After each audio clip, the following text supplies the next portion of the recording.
Alright, I think everything is set up. What's up, James? How's it going, man? How'd you sleep? We're gonna actually play the game this time. Unlike last time where I just walked around in Oblivion and stared at the same NPC and walked around the same building for like an hour or so.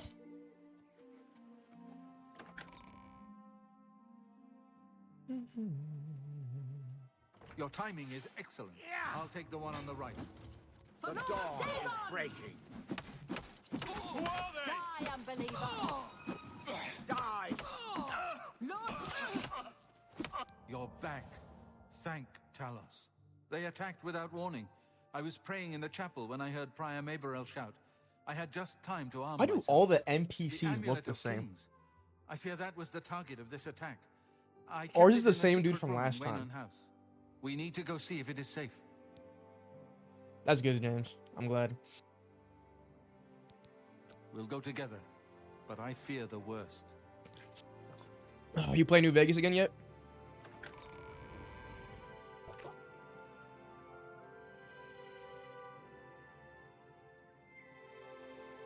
And also, I'm seeing Thunderbolts to see if it's peak cinema.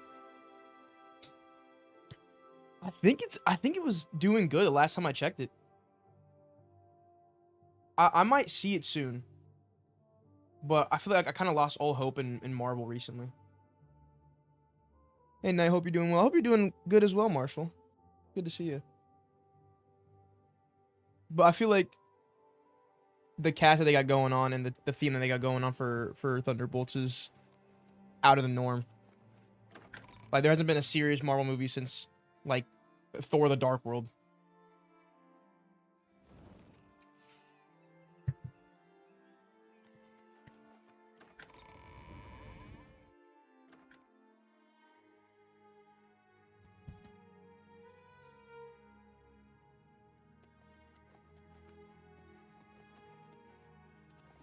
They've taken it.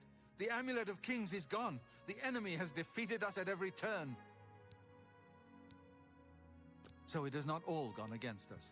Thank Talos for that. We gained Uriel's heir and lost the Amulet of Kings. Martin cannot stay here. We have driven them off, but they will be back once they learn of Martin's survival. Which they will. I just downloaded New Vegas on Xbox, but I've been distracted from Persona 5 Royal. You gotta play it on PC, man. Although I think if you do play on Xbox, it'll be more stable. But I think if you get the Iron Sights mod, I think there's an Iron Sights mod on Vegas. Just try and get all the mods that make the game playable. But definitely, I mean, but if you start New Vegas now, I don't think you'll ever finish Persona 5 Royal. So yeah, you should probably finish that first. Nowhere is truly safe against the power arrayed against us. But we must play for time, at least. Cloud Ruler Temple, I think. The hidden fortress of the Blades in the mountains near Bruma. A few men Been watching you for a while. Have you only started streaming recently? Yeah. I'm trying to get a schedule down.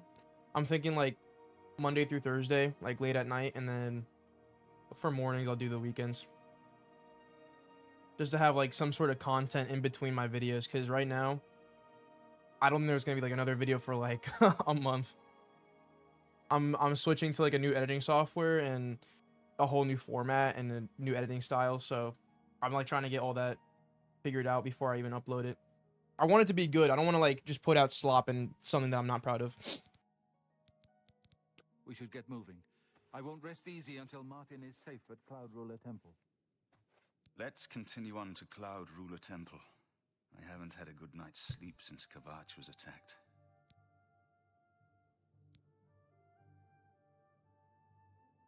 Hasn't he been following us? The sooner we reach Cloud Ruler Temple, the better.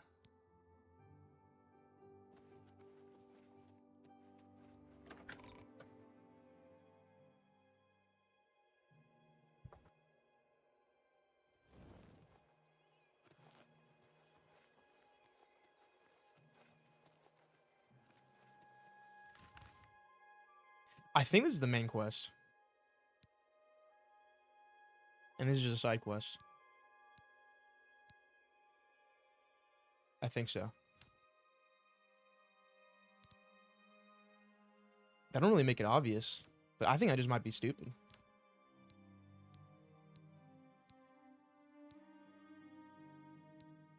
I'm assuming the main quest is the golden background. And this was a side quest, even though I thought it was a main quest.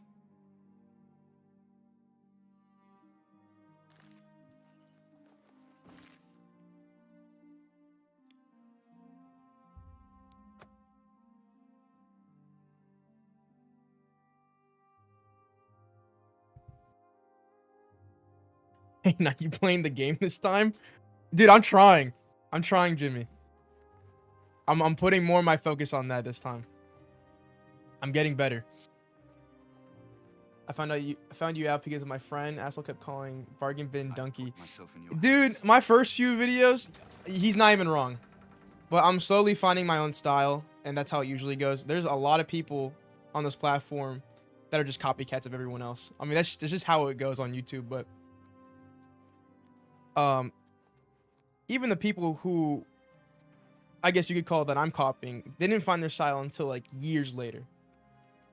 But it just takes a while. Also, my dad is on the computer, so the only way to play New Vegas for now is the Xbox. Tell him to get off, man.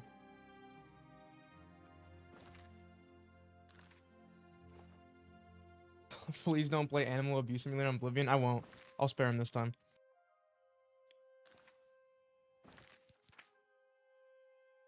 We agree that we must find someplace safe to take Martin. Jafir suggested Cloud Ruler Temple, the Hidden Blades Fortress near Bruma. I should escort Martin and Jafir there immediately. Okay, well, I'm here. I just gotta wait for them then.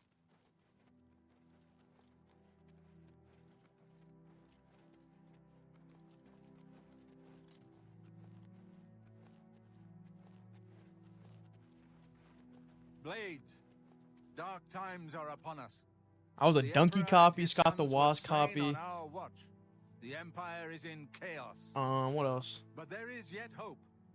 Here is I don't know, you can definitely see the influence in the earlier videos, especially with like the cadence of the voice and stuff.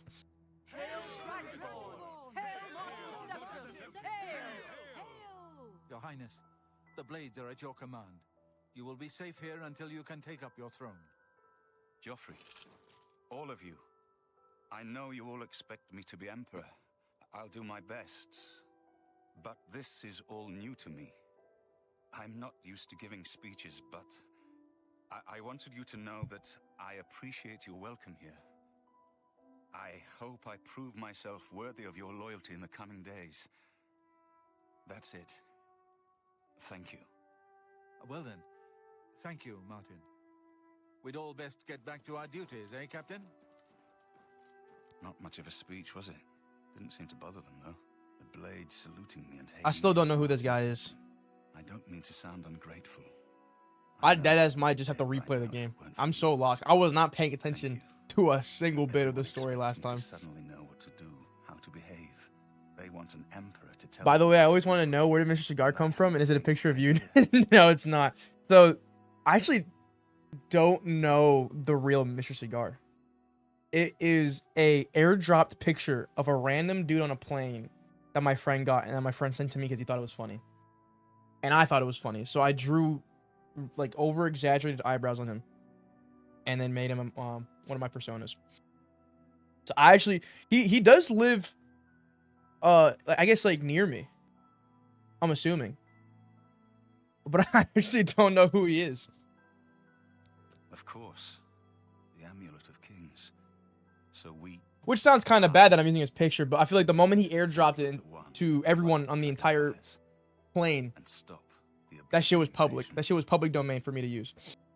The Emperor. That's an idea that will take some getting used to. In any case, we need the amulet first. Maybe Joffrey will know where to start. All practitioners of Daedric magic are familiar with the almost impenetrable barrier between our world and Oblivion. What the Emperor told you implies that the amulet is the key to the preservation of that barrier. Brother Martin looks like Winter Soldier at home. He does. Everything I know about Daedric magic with Bucky's old cut. Such stable portals are impossible. Yet those gates to Oblivion existed. Can't wait for Mr. Cigar to come knocking at your door.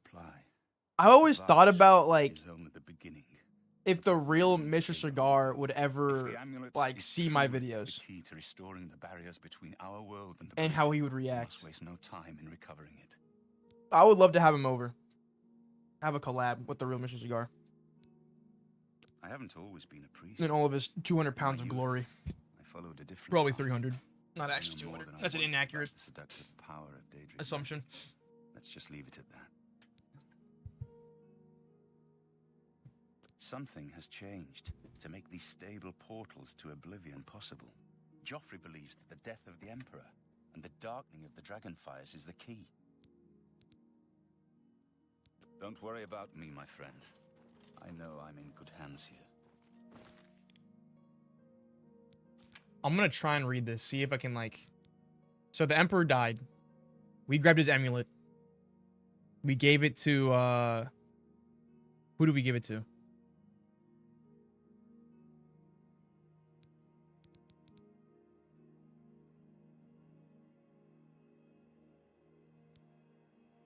Was it Joffrey?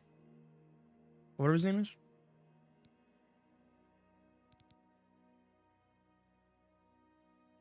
What about Mr. Cigar's mom? She probably died trying to give birth to that man. You weigh too much. What's up, Boba Det? How you doing?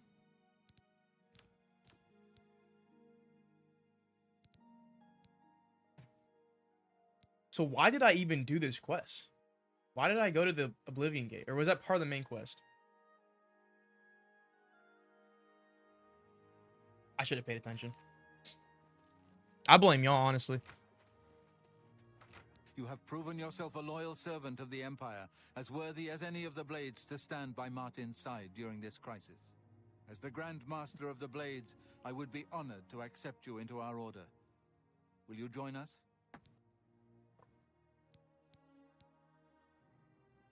Is this a good idea? That's great, Boba Det. Should I join the Blades? Or is this even like optional? It is my To honor to continue the welcome main you quest? into our ranks as a Knight Brother of the Blades.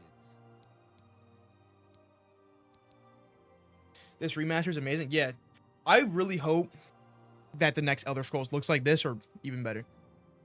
Because I don't even think this was the... I don't even think the main studio made this. It was like a side branch. And if they could make this look this good with the original Oblivion engine, if they make a whole new engine for Elder Scrolls 6, then I can get hyped again. Because I was hyped at first, 6 fucking years ago when they showed the first trailer off, and then nothing ever happened after that. And then, I don't know, they released Starfield, all these other games, and I kind of lost interest, but I'm still going to get it, obviously, because I love Elder Scrolls, but my expectations were up here, and now they're just kind of like surface. It's just like going down steadily. But with this game, I think reignited a lot of interest with the Elder Scrolls games. Starting to play Fallout New Peak Vegas. I think you got to be patient for that game. Because you didn't like it, right? I think just give it, like, time to cook. Like, try and reach Vegas, which can be pretty quick. It's, like, maybe, like, 5 or 6 hours you can get there. When my friend recommended me watching, then I kept watching more and more videos. My jaw legit on the floor when I saw your sub count. You make damn good videos. You deserve way more. Thank you, Marshall. I do try. And I think my next video is going to be, like, a really big step in the right direction, hopefully. A lot more entertaining and a lot more unique. Because I think what YouTube lacks right now is authenticity. And if I can have that in my videos, I can probably market myself way better. My dad just got the Oblivion remake on Xbox, and after watching your last stream, I'm interested in the game. If you liked any of the other Elder Scrolls games, I think, at least from what I've heard, if you like Skyrim, you'll like this game a lot more because the writing's better or something. And even playing Skyrim by itself, like, I haven't beat this game, obviously. But even playing Skyrim, like, I could see, like, how dumbed down it was, even just by itself. Like, there's a lot of things where you would expect them to have in a Bethesda game, but I think that's just, like, a byproduct of trying to make a game more streamlined, if that makes sense. What editing software are you using now? DaVinci Resolve. I swapped from Vegas Pro, and the learning curve is kind of big because instead of, like, layering, you use nodes. So even, like, the smallest thing that could be super easy in Vegas Pro is kind of, like, complicated now in DaVinci Resolve. But it'll get a lot easier the more I practice, I'm assuming. This remaster was made by a studio named Virtuos. I think they did a really good job. Even though it's made in Unreal Engine 5, which I think no one likes. I mean, it looks good, but can't run for shit. They did a really good job with it. And it is technically somehow a remaster because it's completely the same engine. It is the same game. This fortress is well supplied with arms and armor. Use what you need. DaVinci from Resolve the is peak, armory but it's in super the East confusing to Wing. use. Yeah. I was thinking of going to Adobe Premiere. And because, like, it's more layering based. It's kind of like a Vegas Pro, but it actually works. But, I don't know. Everyone says that DaVinci Resolve, like, the more you use it, the more you learn it, like, you won't regret it. And it's a way better swap from Adobe. But I don't know. I feel like people are just saying that because it's free. As long as it doesn't crash like Vegas Pro does, that's perfectly fine with me. Also, it's been 2 years since I played New Vegas. Okay, well, if it's been 2 years, I think your more mature mind will probably be able to enjoy the game a lot more. Modding on Unreal Engine 5 is a nightmare. Is it? Really hope the next match will be Fallout 3. I love that game, but my god, it has aged so badly over the years. Oh, yeah, 100%. You can't even aim properly in that game. There's no fucking iron sights. You have to mod the game to be able to play it or, like, enjoy the gameplay at all.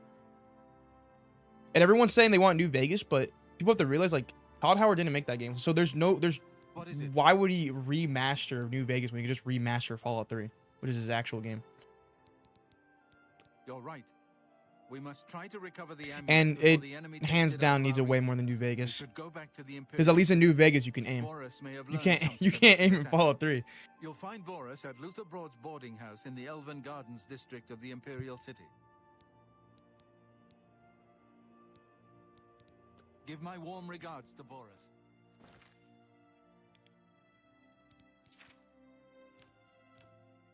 If everyone wants to contact Boris at Luther Broad's boarding house in the Imperial City, the enemy has the Amulet of Kings, and Boris may have the leads we need to get it back. All right.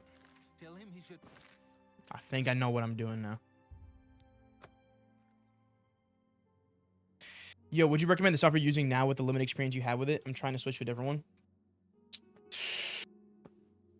Well, which one do you use now?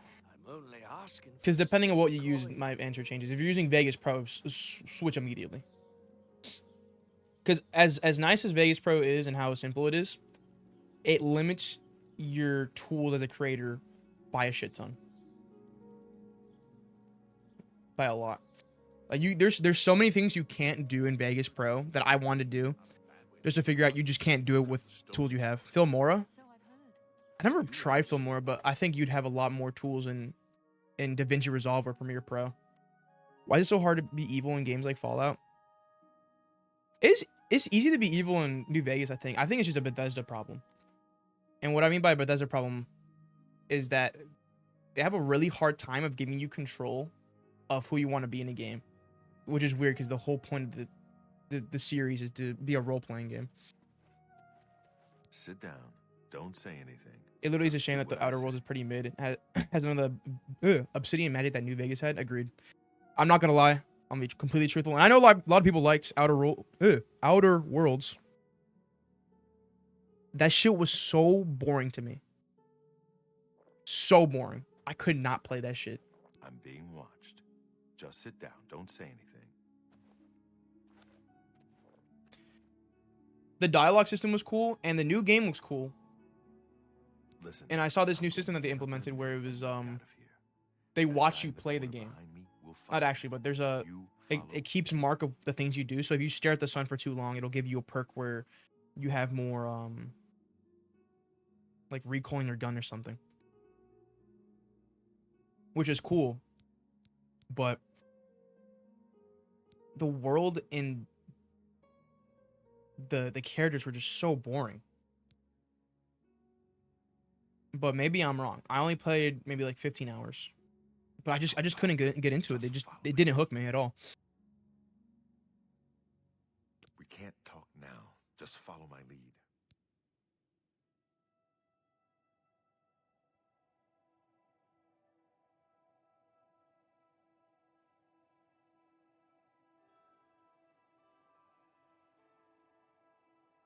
But I might try the new Outer Worlds.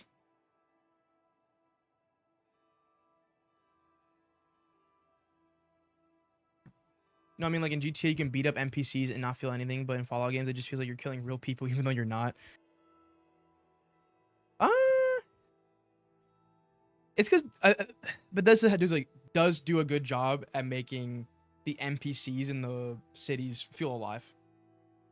In GTA, they just randomly spawn. They have no dialogue. They have nothing. But the NPCs in those games, you know, they're connected. They're all interconnected. They all talk. They all have like a backstory to a certain extent. That was the only one, man. I saw so much praise for the Outer Worlds when it came out, and I just didn't get it. Yeah. And that's perfectly okay. People can love that game, but I personally don't. It's just a game not meant for me. Like the Expedition 33, I am super interested in playing it. And it got really big. But so many people are turning it down because it's turn-based combat. And that's okay. That's perfectly fine. You don't got to insult them and call them brain dead and tell them they have a really short attention span and they're stupid. It's just not meant for them. And that's perfectly fine. That game was not meant for me. And I'll try the new one. I will. But that first one was it didn't really hook me. The biggest problem with Bethesda's Fallout for me isn't the lack of evil things you can do. It's the decisions lack any real moral complexity. Agreed, 100%. And that applies to, if not all Bethesda games, especially in Fallout 4. You genuinely have no choice but to be the good guy. Like Kellogg, you can't join him. Every faction you do in Fallout 4, you for some reason become the leader, which is incredibly stupid. Good. Remember. And I understand what they were trying to do. They're trying to give you like the power as the player, you know, make yourself unique, but you don't get the option to stay as a grunt or, you know, become the leader. Not everyone wants to be the next fucking Brotherhood of Steel Legion captain, you know?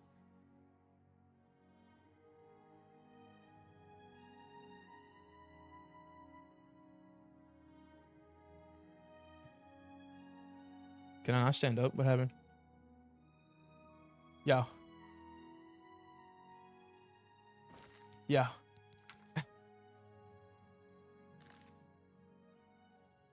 Luther Broad's boarding house. What? I'm This Luther. dude keeps staring at me. You want beds or food? See me.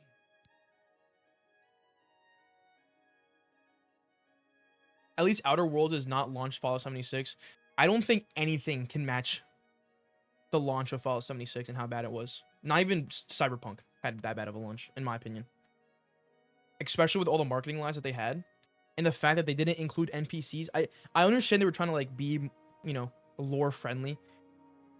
But at that point, just change the timeline. Or like, I mean, change when Fallout 76 takes place. Because what the fuck are you supposed to do in a world with no NPCs?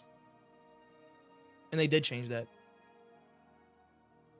Expedition 33's peak. The combat can be a bit repetitive times though, but at first it's really fun. Yeah, but I think that's just RPG syndrome. Like Persona 5 and Persona 3 Reload, the remake, of course. Like the original gameplay is not very good, but as fun as the gameplay is at first, and I feel like that's how it is for most RPGs. It's like inevitably gonna be a bit repetitive, no matter what. Even if you get like new moves and shit in like team ups or something like that. I do want to try it though, because everyone's saying it's like a better Persona 5. Or like a more mature Persona 5.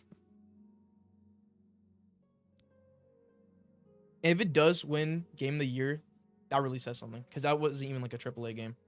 I think it was a bunch of ex-Ubisoft devs. I've got a room for the night. Deal? What did he just ask me? Hold up. Okay. If you've got 10 gold, I've got a room for the night. I'm good. Suit yourself. Take care. I want to try Expedition 33. Oh, hold on. Sorry. When anyone told me they didn't like turn-based games, I just gave them my PS Vita with Persona 4 Golden, and they changed their mind every time. There's something about Persona that changes people, bro. 100%. That's my favorite game of all time. The characters, they cooked up. Everyone's flawed. They actually work like friends and not co-workers. I don't know who wrote that game, but they did a perfect job. I want to try Expedition 33 to see if I would like turn-based combat in it. I think the only RPG turn-based I've enjoyed is Lisa the Painful. I've never heard of that one.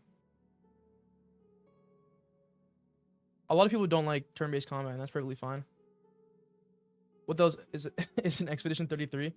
It's like a Persona-like game. If you like Persona 5, James, I think you're gonna like Expedition 33. It's just like that, apparently. Am I not allowed to stand up? What the fuck do I do? I must follow the man who is watching Boris and me. Am I bugged? I'm not. Okay, I'm good. I forgot you had to click E.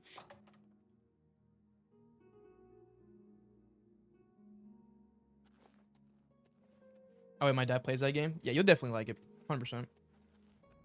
I'm saying that as I've never played the game before. Lord Dagon will welcome your soul in Oblivion.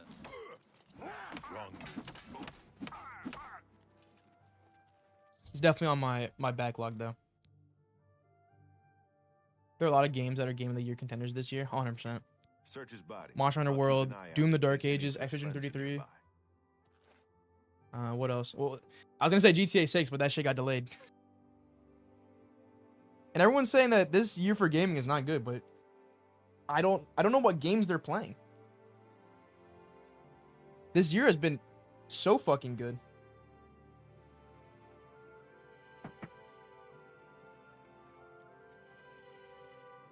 Shadows came out this year, and now I don't know if Shadows is very good, but it did come out.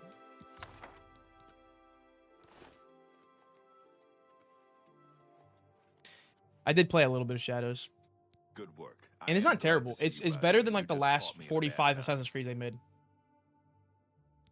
The assassins who killed the Emperor were part of a Daedric cult known as the Mythic Dawn.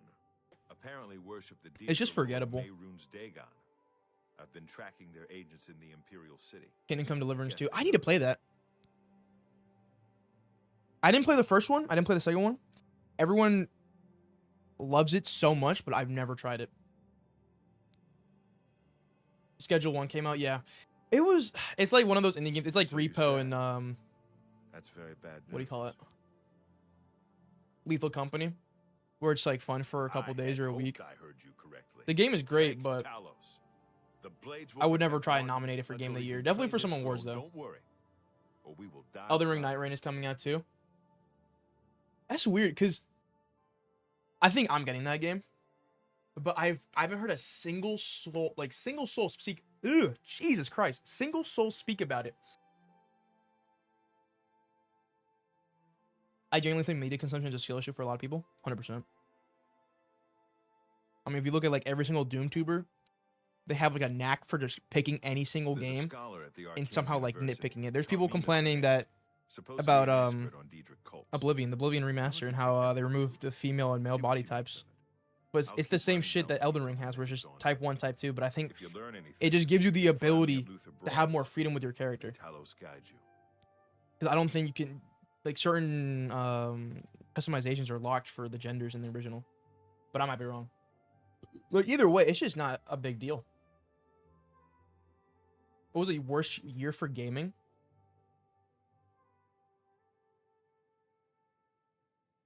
What came out last year?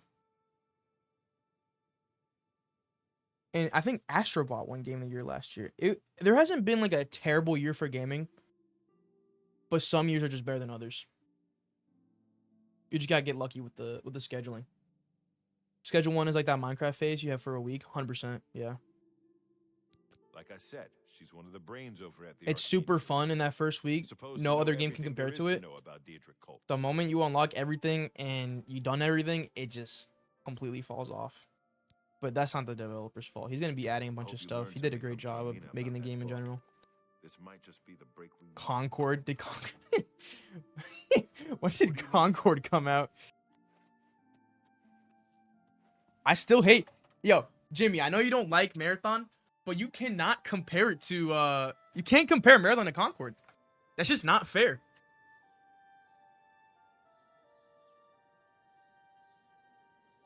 Talking about the Doom tubers.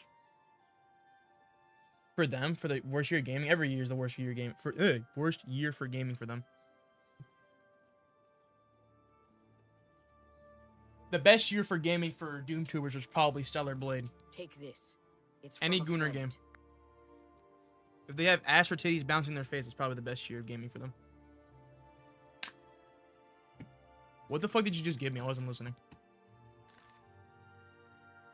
I just got finished Indiana Jones and I'm currently playing Expedition 33 and Oblivion, and I'm currently waiting for Doom and Ghost of Yotei. Are people high? It's been a great year so far. Yeah. People were already shitting on Ghost of Yotei because of the female protagonist. Which is something that I don't understand because they love like women. Why are you talking to me, bro? They love women, right? Not in the way that you think, but they love like women in video game.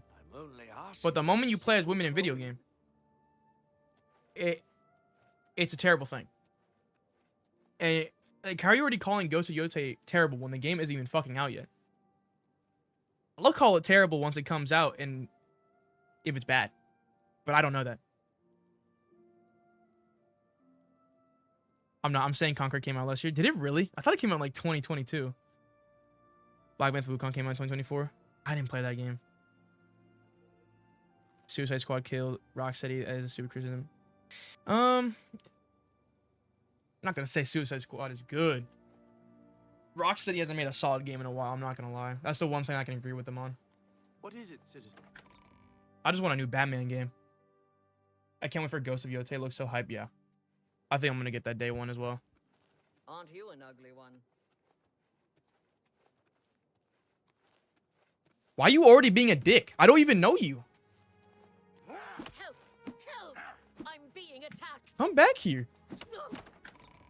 What the fuck was that about? Don't touch me. Wait, why is he helping me? Look out! Come here. I'm not even ugly.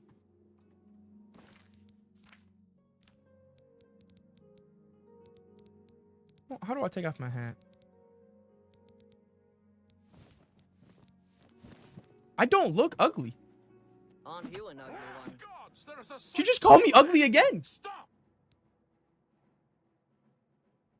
Their last great game was Arkham Knight. Agreed, but I didn't like Arkham Knight that much. Which sounds bad. Then I'm gonna quick load. The reason why I didn't like Arkham Knight that much is because you're constantly in that stupid fucking Batmobile instead of being Batman. I don't want to play a racing simulator. I want to play as Batman. You know what I mean? Like, I'm playing a Batman game and half the time I'm in the fucking car driving people around. It's not a bad game, but I would much rather play like Arkham Asylum or Arkham City. Not Arkham Origins though. I didn't really like Arkham Origins. I completely forgot about that game. Eraser beating women. Dude. Eraser is the most chivalrous man alive. But you don't just go up to someone and call them ugly. Hail! Sparking Zero came out last year as well, but it kind of fell off. Yeah, it was a disappointment. Dude, I say this every time Sparking Zero gets brought up. I was so invested in Sparking Zero when it first came out because I love Dragon Ball and I love Goku and everything surrounding it. But, bro, after that first week, man, I dropped that game, uninstalled that bitch, never thought about it again. I heard she was And that's just the fact that the game is not very mechanically complex. It's a party game. It really is. And it sucks because the game is beautiful and like probably the most faithful adaptation of like all the powers and stuff. My dad didn't like Arkham Knight that much as well. Yeah, because you're always in that goddamn car. Why was the message retracted? What'd you do, Bubba?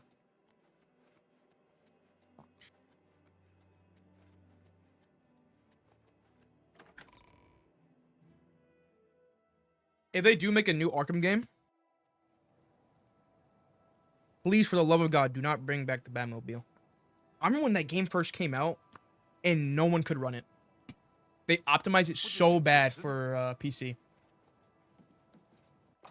But I was playing on PS4. So I never dealt with those issues, but I do remember that pretty vividly. Yes? Yes? Ah, you must be the one I got the message about. How can I help you? Too big for me. Loud, dirty.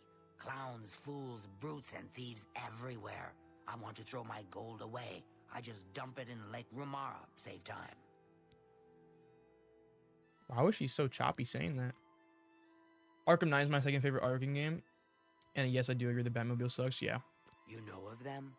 One The of game the is so most hyped though, like secretive of the all introduction Big scene for the House. new suit and Not stuff. much is known about them. It has the They best follow like the story teachings beats of in main art car style. Cameron, The game who is they still call beautiful the to this day, and that Master, game came out a what in like shadowy figure in 2018, his own right. and it looks better than modern Rocksteady games, and that's solely just because of the direction they took with the art. Also, number one is Arkham City. I like Arkham Asylum more, but I think I'm just saying that because of nostalgia and how I remember playing that game on my PS3. Which is insane because Sparking Zero was like the Sonic Adventure 3 or Prototype 3 for Dragon Ball fans. It's a shame how it turned out. Yeah. Everyone was saying that they're going to leave Xenoverse 2 and Budokai Tenkaichi's back and all this other shit, and the game completely yes. dropped off. Commentaries on the Mysterium Xarxes. It's just a balance issue. Beautiful. You have a scholarly interest. It really is. It really is just a balance issue. And they tried to do like the whole number system where like the most OP characters are 10 points and stuff. But even then, it just didn't fix anything. Find them, huh? I won't poke my nose any further. Official business and all. 2015, damn. I'm Never used mind. to working with the blades. And it Don't still looks worry. really good. Say no more. In Not gonna lie, any most of the case, modern games today are finding never them won't be optimized. easy. I've studied I can't even Main deny Car that. Cameron's writings a bit myself. I blame At least Unreal those Engine that I 5. could find. It is clear from the text that Main Car I blame Cameron's that for commentaries come the in stupidly full large volume, file sizes but I've only and ever seen the first two the books. unoptimization.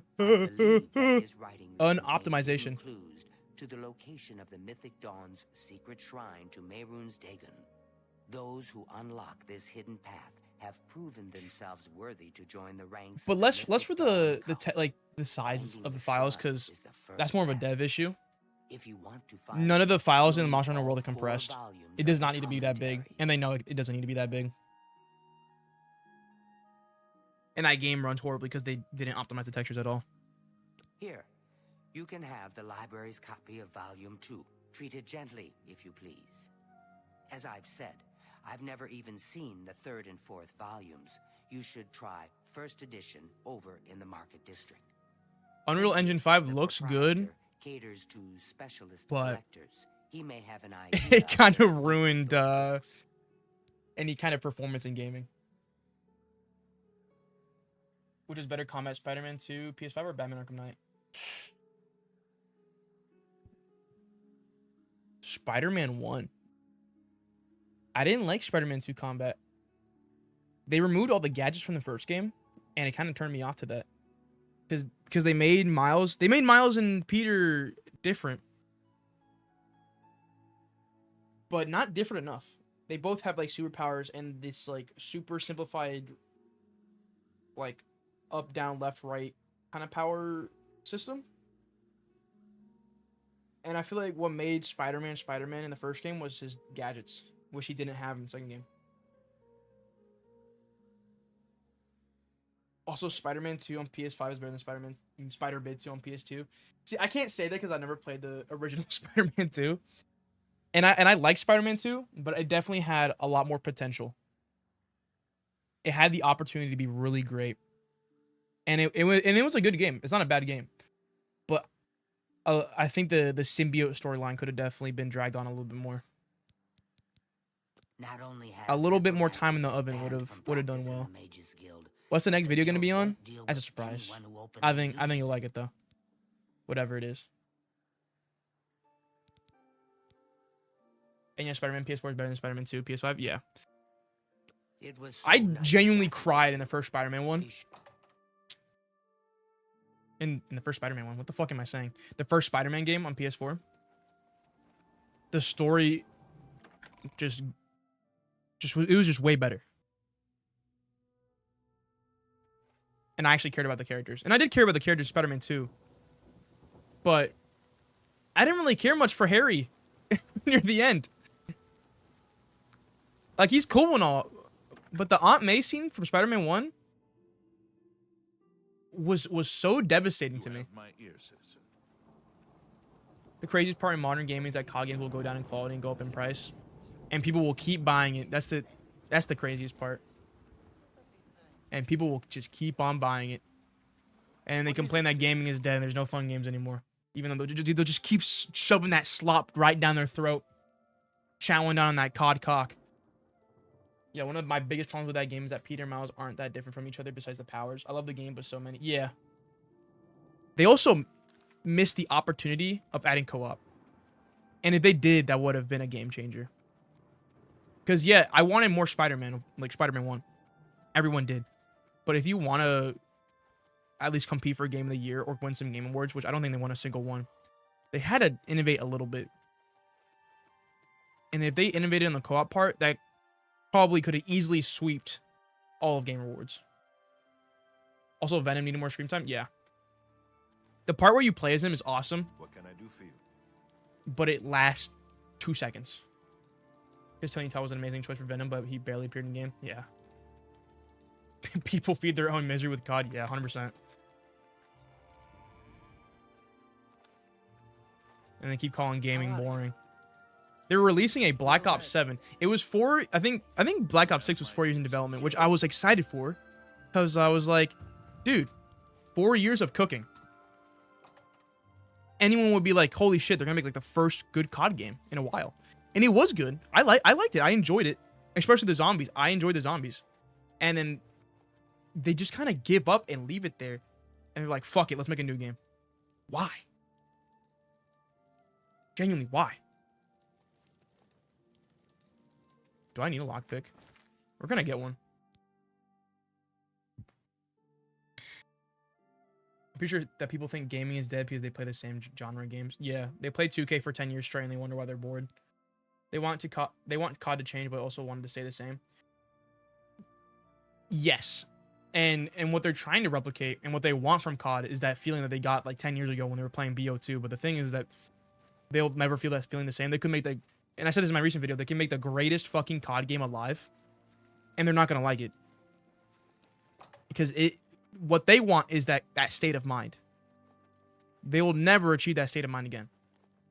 Because rather than judging it by its merits, they're gonna judge it how close they can get to that feeling when they first felt BO2. Even the person who thinks Moist Critical is bad, thinks that gaming isn't dead. His name Riversiver. He thinks Moist Critical is a ditty.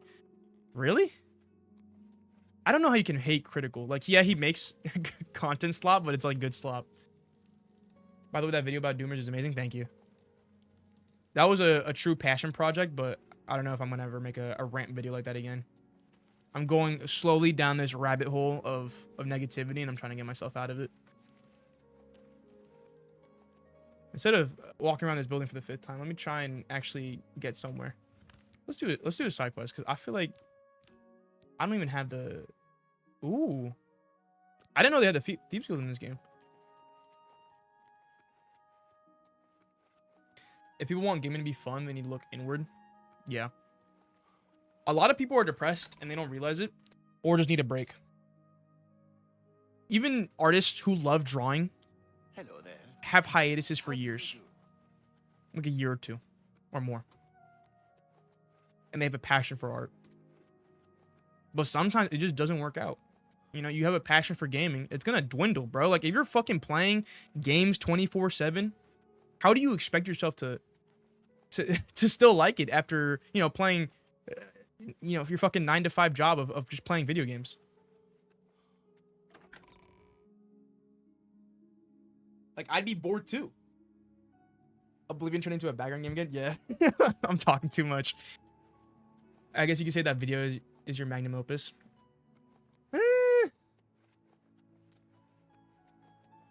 I think the video I'm most proud of would probably be that one or Gaming is Woke. And not because they're popular, but because I felt genuine passion.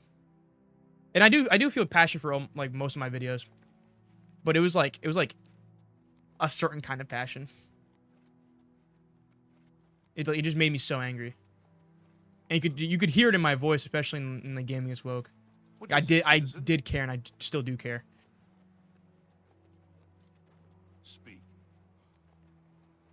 They're sad because they're not teenagers anymore. They can't come home from school and just play video games all day while their mom makes them dino nuggies. Yeah, 100%. And they don't realize that somehow.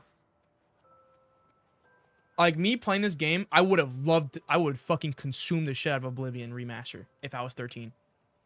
I'd be playing this all day, every day. I used to journal when I game from the perspective of my character. I'd be doing that shit right now. But I don't feel that way. Like, I like the game, but I don't have this undying passion for it like I would have if I was that age again. And that's perfectly fine. You just have to recognize that. They talk about gaming used to be so good, but like you look at old games, like, yeah, there's great games. But like I mentioned before, the same time they were releasing Earthbound, they were fucking releasing Battletoad. That game is cheeks. Can you debunk self-deficient modern gaming video where he thinks that gaming is influenced called Spider-Man PS4 a D+ game? Did he really say that about Spider-Man PS4? The video is very good. Very, very good. The editing, the pacing, storytelling.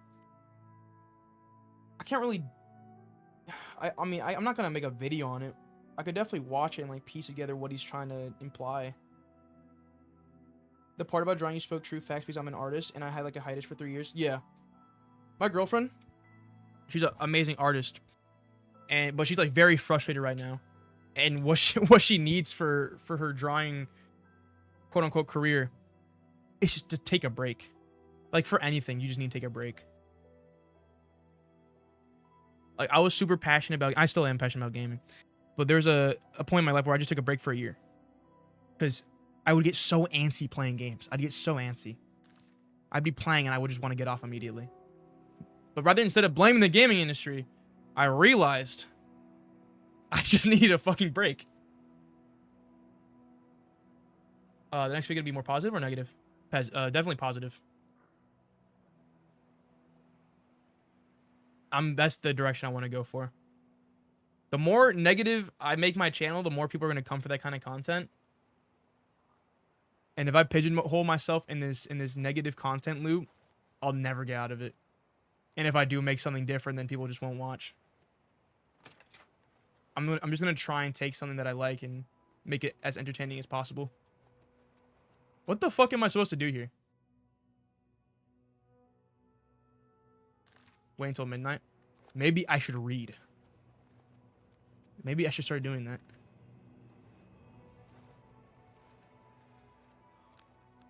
Whoops.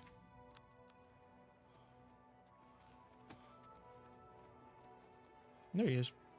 You wish to join the Thieves Guild too? They only remember the good games and none of the bad ones. There were just as many bad video games back then. Only Armand can say. And they are now, I'd argue. There are definitely a lot more bad games back then. Movie games used to exist. You don't see those anymore. Like, I remember I'd go to the bargain bin of fucking Kmart or Target, and they would have piles and piles and piles of just like these unknown games for like $2. You don't see that shit anymore.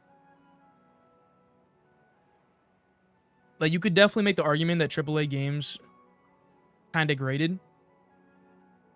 Like, in quality. Like, definitely, sure. But... I'm trying to think. And you could definitely make the argument as well that games used to be more unique, but at the same time, that's when the gaming industry was just starting out, and they didn't really know what people wanted. So they just throw anything at the wall. That's why you have like games like Psychonaut or Earthbound or like just really weird games. And those still exist nowadays. It's just not by the AAA companies that you want them from. Oh, great. Fallout New Vegas is having problems. Hey, that's part of the experience. Do I know you? If you're gonna make negative content, people would probably think that you're a slop channel, if that makes sense. Oh yeah, 100%. That's why I'm trying to swap. Like, I don't want to be a DoomTuber. If I just constantly make videos on these people, I'm no better than them. Synthetic Man, Latina Parfait, they make videos on other people. It's like I don't want to be Leafy. I don't want to be the Leafy of gaming, if that makes sense. little tip. People who ask a lot of questions around here tend not to be very popular. Ah, yes. Another The worst scoundrel gaming isn't fun spent videos time by in an Strixo. imperial jail. The I Grey included Fox like is a offering little you clip of chance his to video join the Thieves Guild. in my newest one, and I can't say I remember any of this video. It was kind of like the same shit. The Witcher 3 was so ahead of its time. Yeah. That game was one of the few that I journaled. I was so into that game. He is the king of thieves in Cyrodiil. But You can recently think of I him as couldn't our get into it, guildmaster, and that's although fine. he I would just think deny I'm not in the that right title. mindset. There's a lot of games that I try to play that I know for a fact I would like, but I'm just not in the right mindset. Everyone is I wouldn't here. even say that. There are Let's plenty of begin. AAA games coming out. Each of you is It's just seeking the usual membership suspects that in make the garbage: Thieves Ubisoft, Guild. EA, Activision, The etc. Thieves Yeah, and they Guild is pretended nothing. that those few We are companies followers of the Grey make up Fox the and entire hired to AAA join gaming him. industry.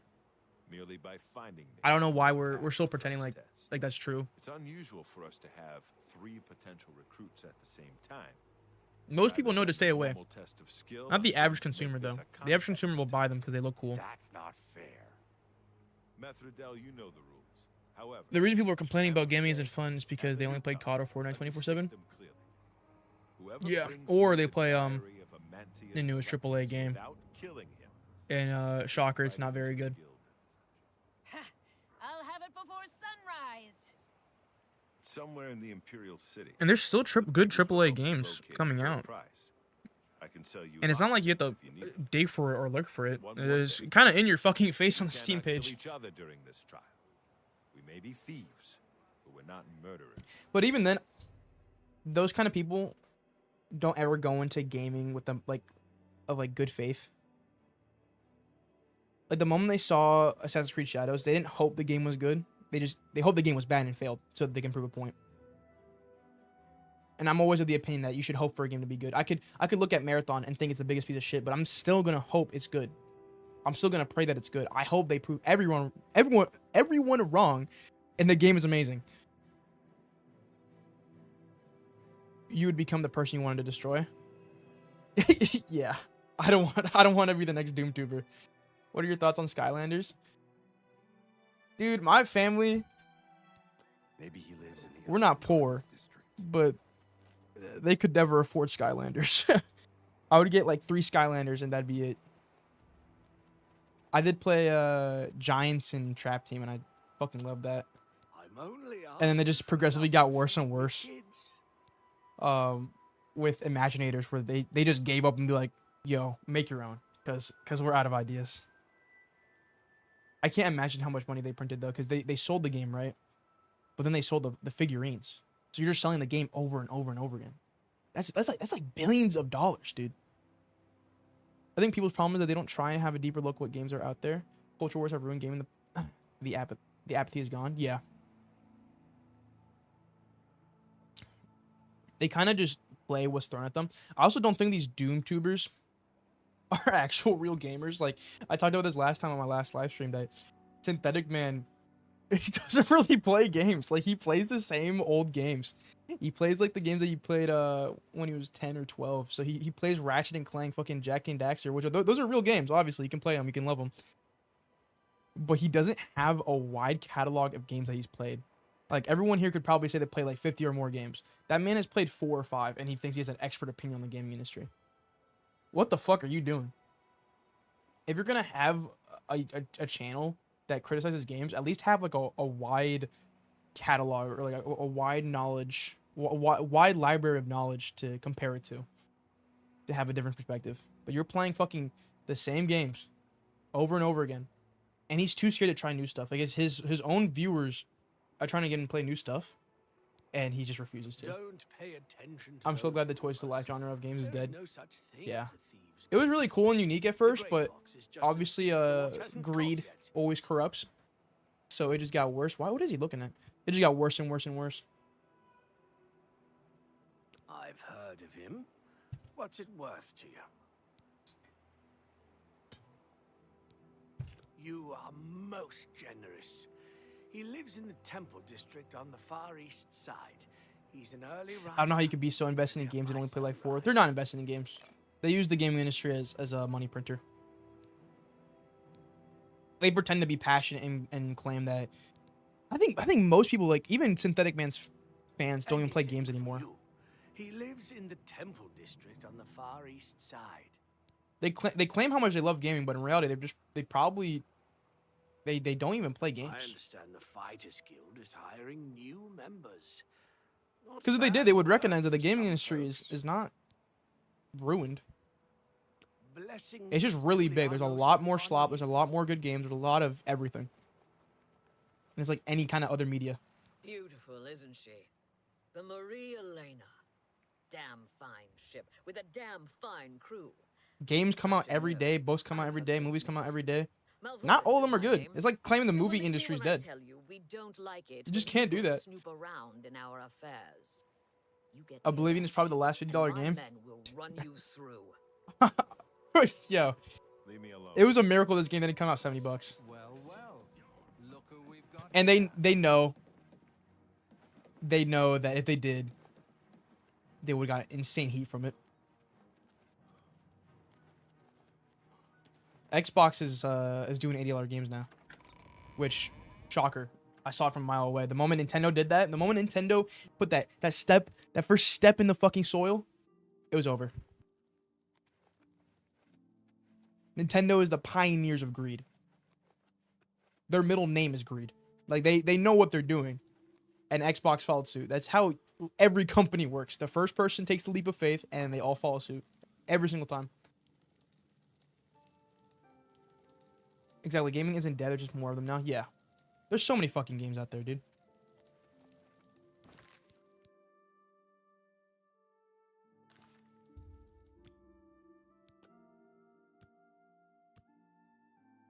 I just don't know how Synth can live the way he does for years. He just does the same things and make himself miserable. I'm sorry to I actually am kind of worried about him. And I'm saying this as a colored person. He'd probably want me fucking dead and lynched. But I am kind of worried about him. I can see him being a lolcow and potentially, like, I'm trying not to get this stream demonetized, but I can see him going offline forever. Because he isn't exactly happy in life. Like, he's talked about that multiple times on stream, and he's talked about his psyche and how much he hates life. Where are my manners? And you can see that in his content. Like, no matter what, like how consistent you are with content, your content will always reflect your mental state. And all of his content's like that, and he's always been like that. If you change your mind, come and see me, and I can fill you in on the details. Please reconsider soon. And he's admitted on stream multiple times he's not happy. I mean, who could be when you're constantly making stuff like that? You're basically bathing yourself in that negativity all the time. And when you bathe yourself like that, it's inevitable. You're gonna be miserable too. Bro hates everything, yeah. And it's not even like a character. Like, I hate everything, the YouTube channel. He's playing a character. He doesn't actually hate everything. That's his whole shtick. No. Synthetic Man's whole shtick is that, but he genuinely does mean it. Speak. What is it, citizen?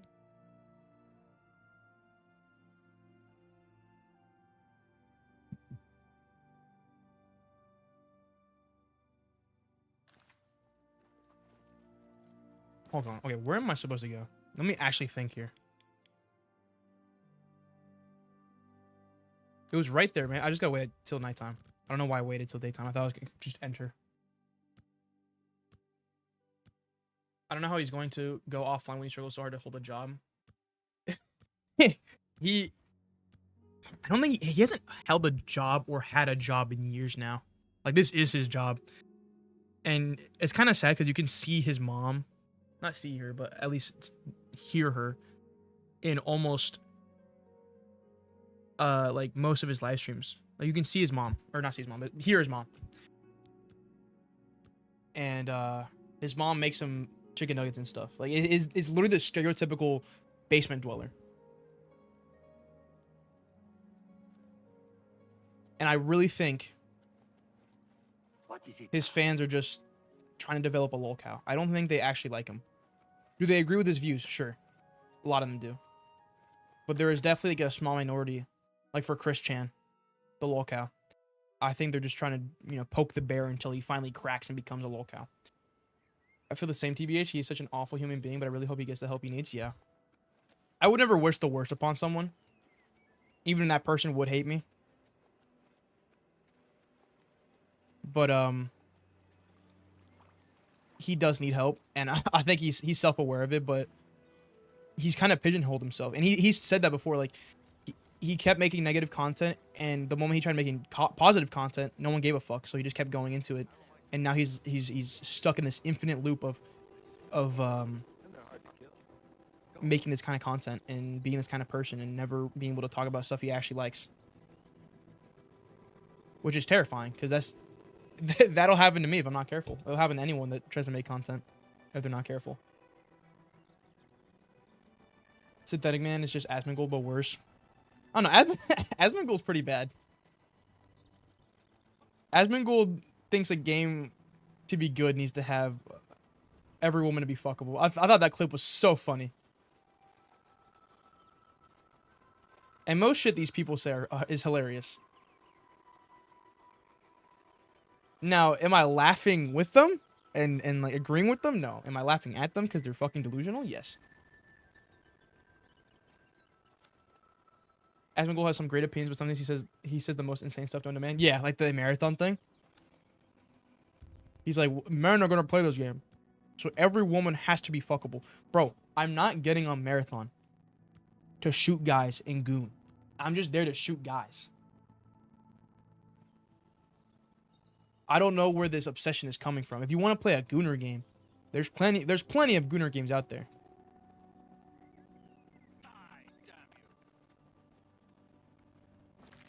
Let me read this one more time. The word on the street is that I'm not even trying to pronounce that. Cathedral delivered a Mantius Electus diary to Armand. I hope Armand has something else I can do to get into the Thieves Guild. I should go see him at midnight in the Garden of Derloth. Okay.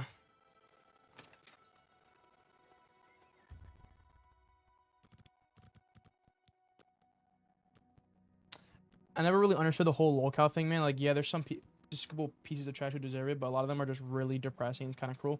Yeah, Christian, as horrible of the things, like, he's done horrible things, obviously. And I'm not excusing them, but he is 100% a victim of circumstance. He was completely enabled by his parents. He was enabled by all the people online.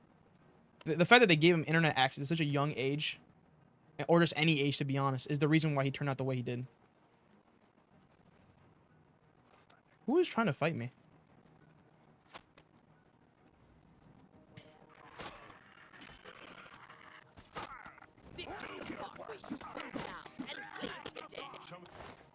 Christian never deserved it. Does he deserve to be in jail? Yes, right now he does. That man is insane.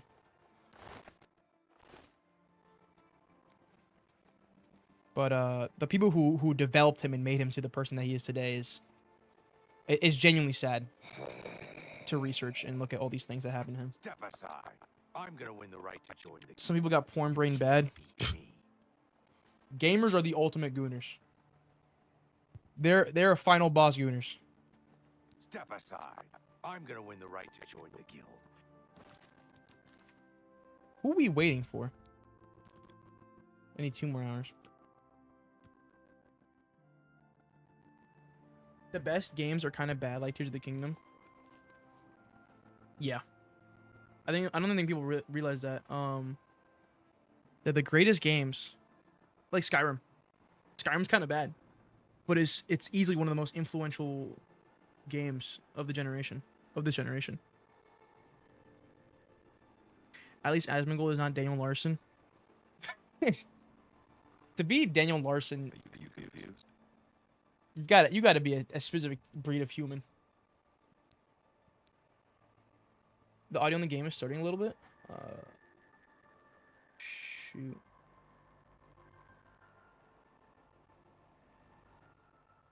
I think that just might be my internet. Is it very common?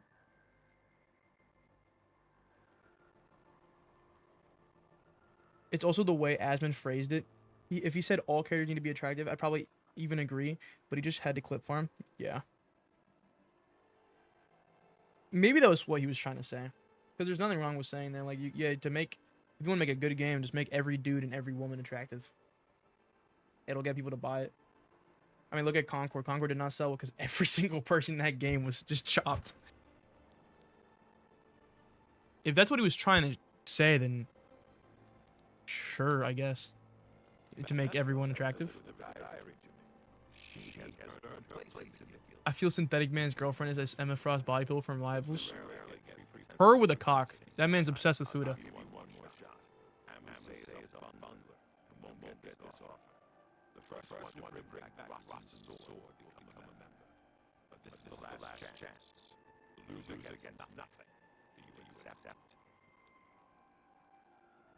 Wait. Replay that. I wasn't listening.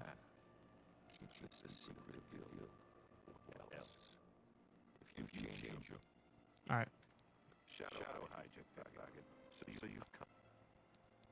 Good. Remember, you may. Here you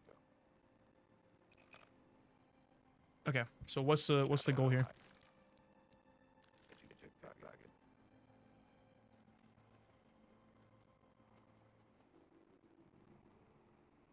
Am I just robbing this guy?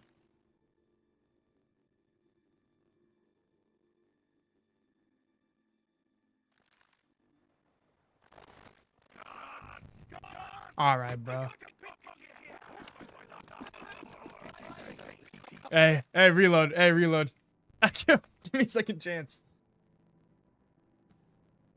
Oh god, your game audio is horrible. What happened?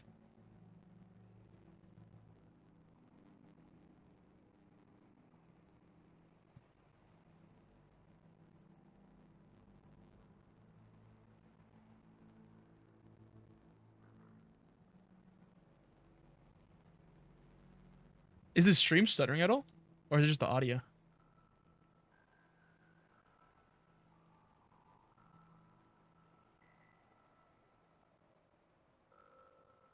Huh.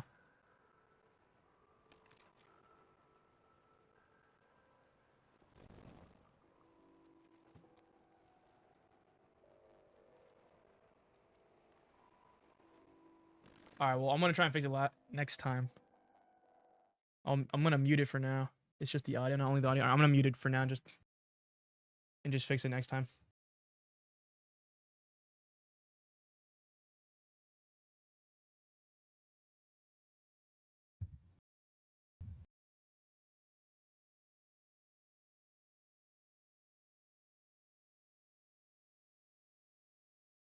I guess your game didn't like talking about DoomTubers. I guess not, dude.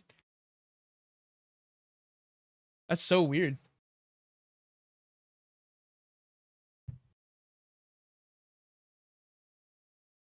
Did I already miss my shot?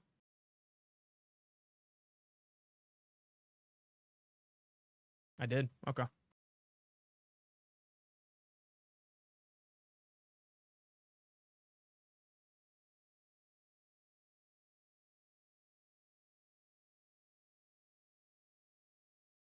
Said that a man won't talk to a woman because of one bad experience in high school. You know what? And that's honestly most men. That's honestly most men.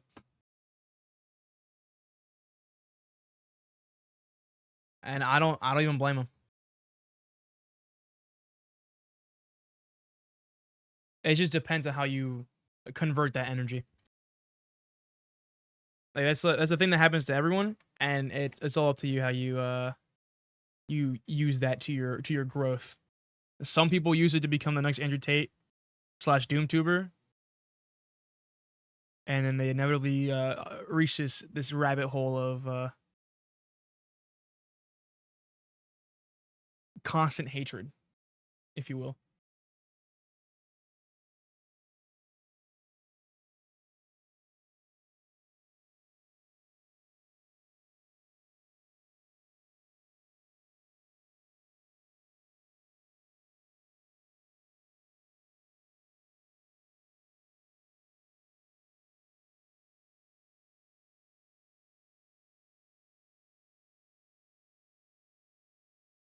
So I actually did fuck up the first trial.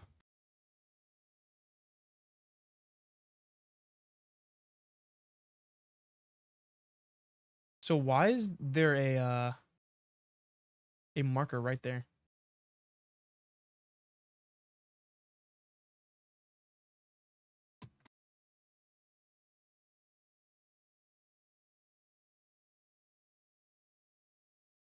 Okay.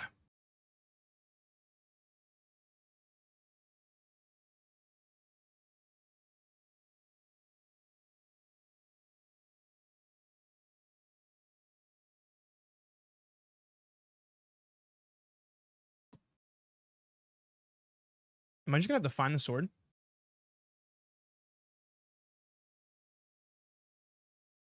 Or what is this? Am I stupid? What is this marker for? Where is this guiding me?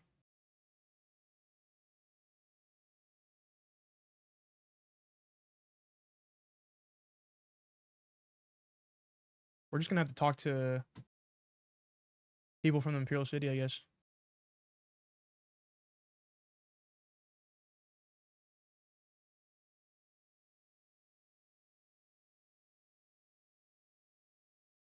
That did not help me at all.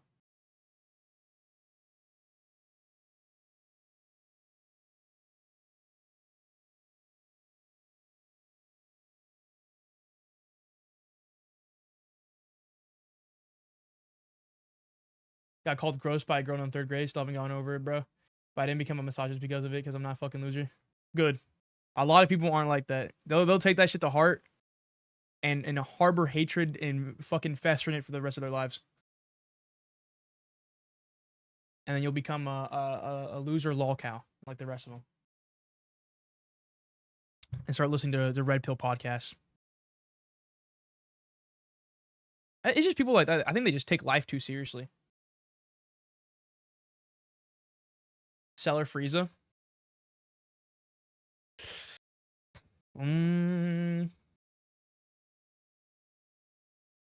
Cell's just more badass. Frieza's more iconic. I think Cell. I just think that combination of Gohan SSJ2 with Cell was just so fucking. It just marked culture. It was when culture shifted. I think when people get hurt, they just get taken advantage by the worst people. Yeah, definitely when you're vulnerable.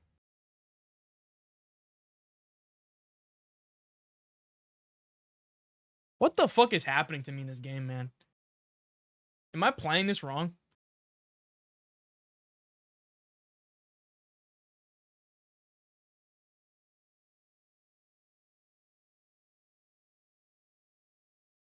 For me, it's Cell, so it just hits the bell better. Yeah.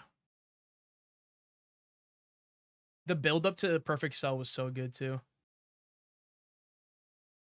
Frieza is super iconic, but I don't know. Cell just hits different. Old Bardock or modern Bardock?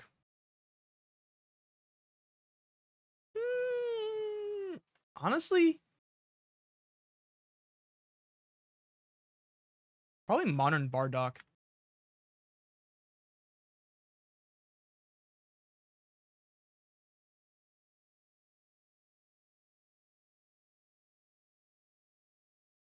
Bro. Yeah, if you want to play the game, you gotta listen. Fuck, bro, I can't play this shit.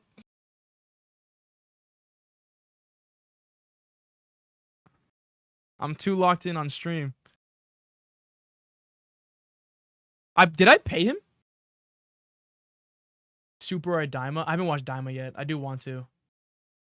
I think they made SSJ4 canon. Super is not bad. The animation studio that they had for it, they got fucked over. If Super had good animation, it definitely would have been up there with Z. Sometimes Super's animation is it genuinely hurts to look at.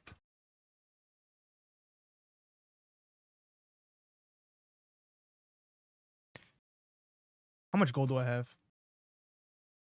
I have enough gold coin. Please talk to me. Is Daima worth the watch?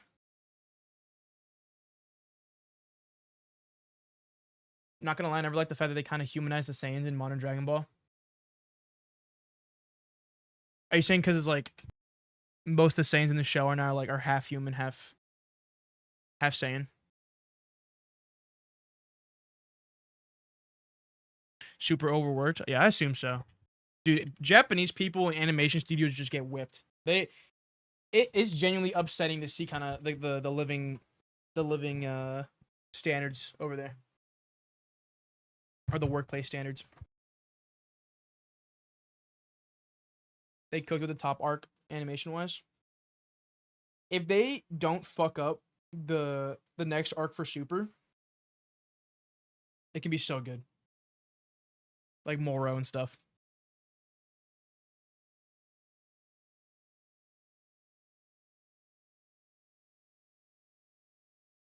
I've been paying this guy like over and over for the same piece of advice. Holy shit. I know what to do now. I'm on autopilot. I'm actually locked in now. I will play the game. Sometimes it feels like it's filler in Daima. The animation's peak though. I saw it looks really good. Did Toei do it or was it a different one? Because I'm pretty sure Toei did Super, but it wasn't the main branch like what does One Piece. Because One Piece gets the best treatment of all time. They have the most goated animation ever, but fucking Dragon Ball doesn't get shit.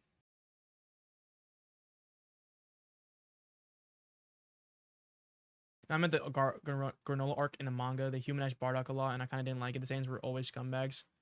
I hate Goku's dad being the exception. Yeah. They forget that Goku, the reason why he's good is that he literally has brain damage. Like, he was literally dropped on the head as a baby and became a good guy because of that. It's not like a genetic thing. Like, Goku would have been an actual asshole dick if he wasn't inflicted with brain damage.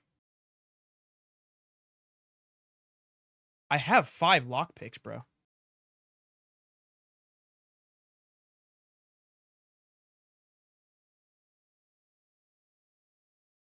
Thoughts on the Granola arc? I haven't read a lot of it. I've seen some pages of it. I like Frieza Black. A lot of people don't like it, but I did. When Frieza became black, I thought he was doing blackface. With how racist Frieza is, it's not even that crazy to think about. Yeah, but nobody watched Dragon Ball. What do you mean?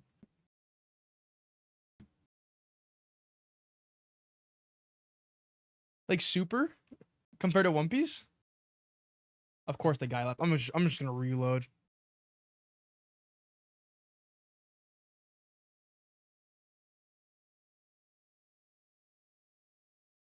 Frieza's canonically racist, so him if he did do that and that was his intention, you know what? All power to him, I guess.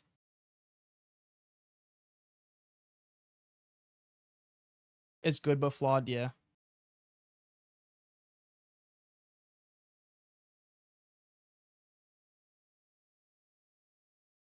Only see. Well, a lot of people watch Super. Maybe the same amount. Because I remember when Ultra Instinct was first revealed, almost all the streaming services went down, I think. Which is insane.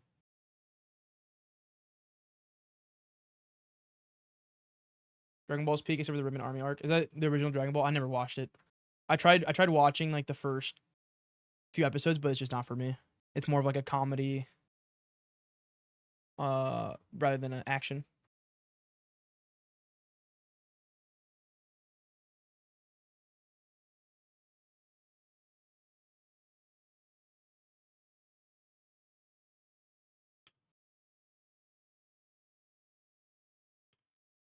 Oh my god.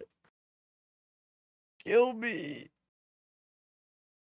Bardock would have killed Granola and his mom, but he didn't because they reminded him of Goku and Gine. Twitter crashed as well after Ultra Instinct. Yeah. That was so fucking hype.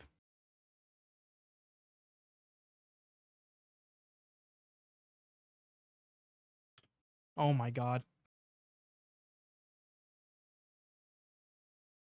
My first Dragon Ball related media was superhero and it was great. I remember seeing that movie in theaters. There wasn't a single person other than me and my 2 other friends. It was really good though. I prefer. Okay. I prefer the Broly movie though. The animation for superhero wasn't bad at all though. A lot of people complained that it wasn't the same as Broly. But the 3D animation they did wasn't bad at all. Now, skipping OG Dragon Ball is a mistake. I wish more people watched it. It makes characters like Goku and Piccolo stories more impactful than Z, in my opinion. See, I agree. And I do want to watch it eventually. But I watched all the iconic fights for Dragon Ball. Now, I know it doesn't count. But I know the story for Piccolo and Goku.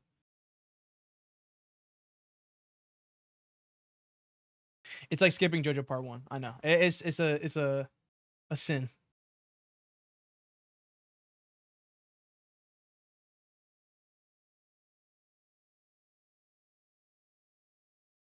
Thank fuck.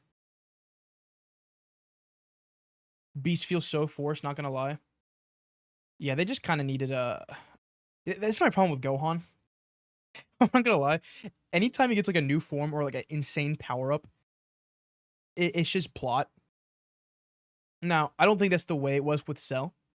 But with Beast Gohan, that motherfucker didn't train for what, months? Like he was up studying. No training, no nothing. Goku had to work his fucking ass off to get SJ1. He was in that space pod going to Namek. He was in the hyperbolic time chamber. Gohan didn't do fucking jack shit. He just got angry and tore off his glasses and went fucking beast mode.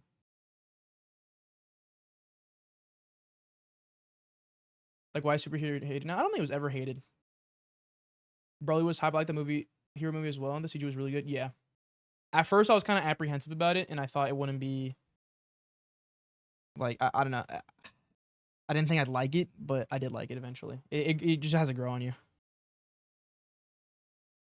I mean, Cell Max's bid and Beast could have been better, but it's a great movie. But Broly is the best Dragon Ball movie, 100%. Cell Max is kind of mid. They kind of wanted just to...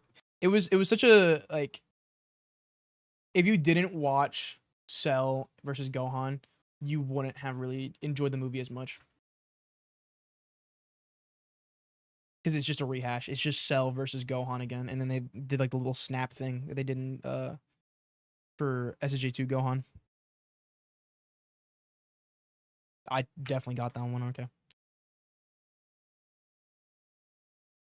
Are you gonna defeat this monster with plot? Yeah. That is Gohan. I love him, but fuck, dude. They just don't know how to write him. I think Toriyama admitted that he couldn't really... He wanted Gohan to be the main character, but he didn't know how to write him. So they just kind of shafted him. And just kept Goku around. I mean, Goku died like 3 fucking times, didn't he? That dude just kept on dying. They didn't give that man a single break.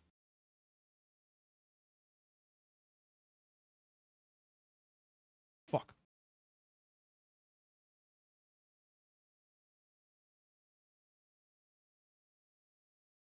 DBS Broly, DBZ Broly. Yeah, I think everyone agrees with that, dude. Bio Broly, the Broly movies in Z, one of them was good.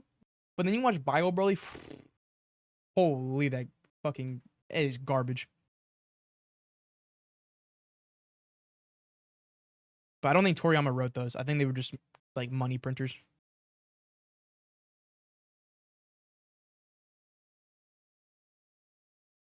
Is it really in this chest? I'm assuming we can find a key.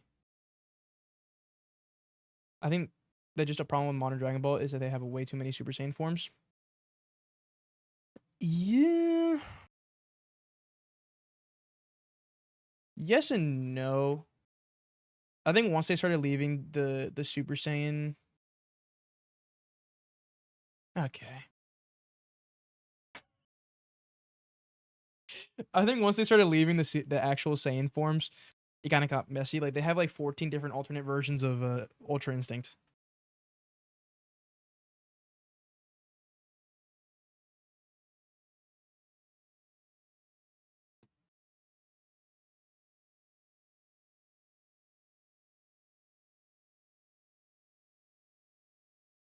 Yeah, the amount of transformation Super made me a little numb to transformations. God, Blue, Rose, Perfect Blue. Yeah. That's what I'm saying. Like, once they left, like, the actual Saiyans transformation, like, 3, you see 3, Super Saiyan 3 for, like, 10 seconds in Super. And then God, Blue, Rose, it's like, they're all combinations of, like, God Key and shit. Like, when there is a new form, they barely use it. And they just move straight on to the next one. Like, the reason why Super Saiyan 2, 3, and 1 were so hyped is because they're so spaced apart. Like, if the super pacing was in Z, you would see 2 and 3 happen in the fucking Cell arc.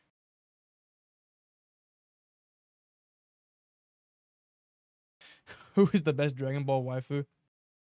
Man, James, you love them anime girls, bro. You be talking about Persona girls. You be talking about everything. Probably, yeah, Bulma, bro, ain't even close. Yeah.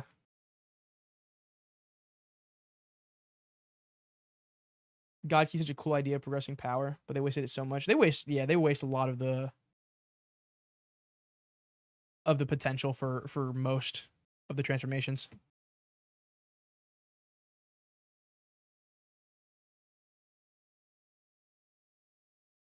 So we can rob this girl. Is Chi-Chi stay committed to a man who was dead for years? Dude, not even that. That man wasn't like, he was absent, period. That man was never present. Even when he was alive, he might as well just been dead.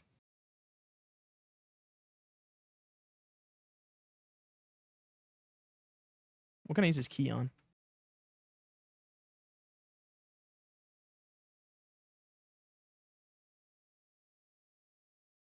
SSJ got his peak, but Blue is bad.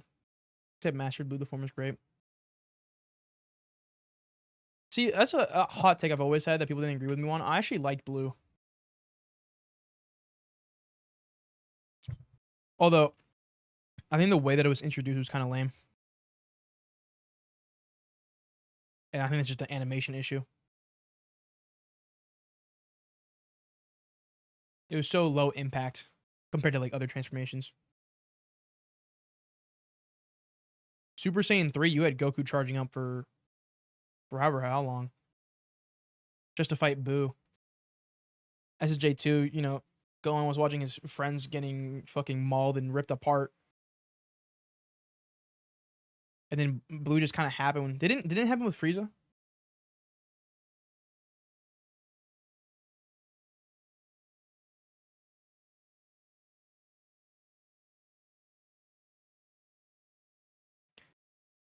I think Super would be remembered a lot better if they just didn't rush the animation. How long should I wait for him? Midnight.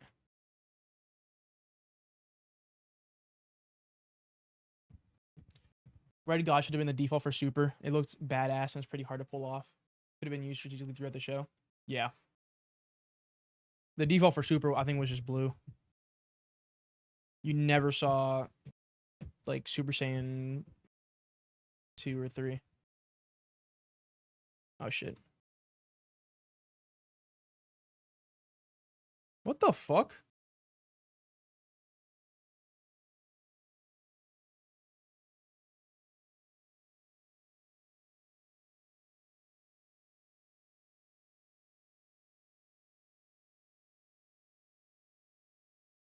Pick your poison, DBZ RF from Super or Super 17 arc.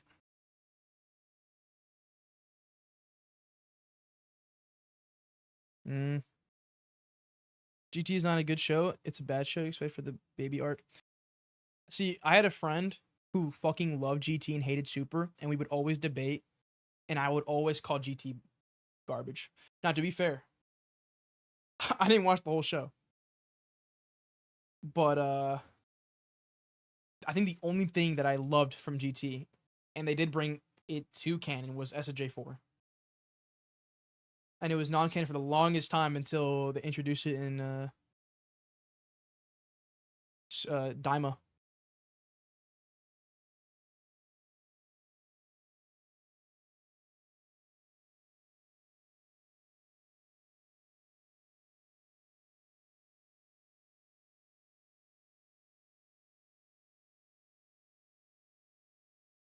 Wait, what did he say?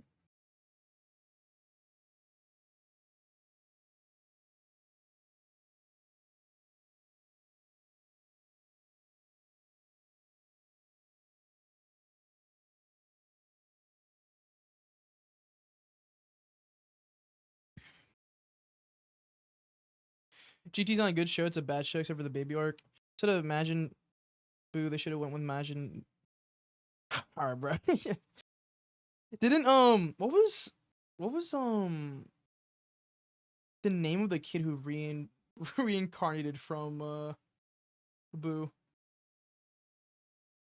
As it just for the peak design? Yeah, so good.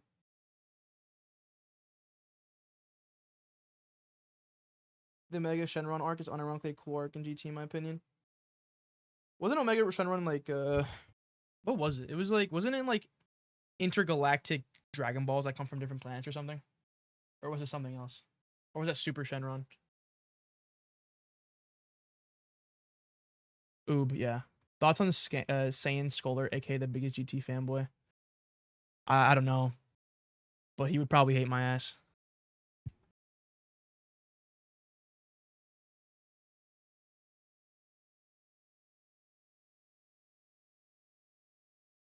I don't know, maybe I just gotta give it a chance. I never properly watched it, so maybe I would like it.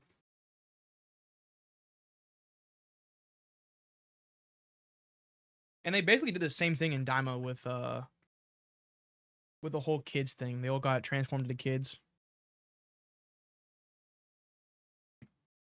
Except Toriyama wrote it this time. I don't know who wrote GT, but they did a good job with the transformations.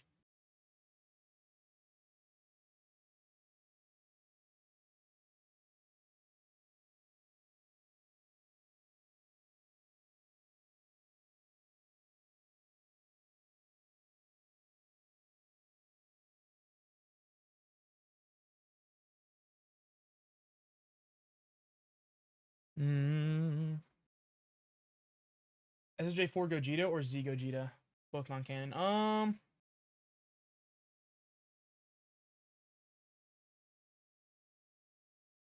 Wait. Z Gogeta is not canon?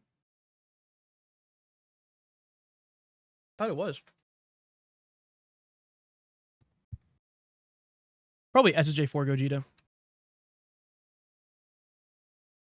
Diamond fell short because the character became kids. Don't they go back to normal though? The most hype fusion in the Dragon Ball has got to be Gogeta in the Broly movie. Animation was hype. Oh yeah. That's what made me love Gogeta so much. And prefer it over Vegito. I think once Vegito gets that proper treatment of having such insane animation, I think it'll be topped. But we'll see. I watched it up until the end of first SSJ4 fight and hasn't watched past it, but I didn't dislike it. I still didn't even touch it to begin with. This shit became a Dragon Ball live stream real quick. Yeah. There he is. Jesus Christ, dude. What do you mean?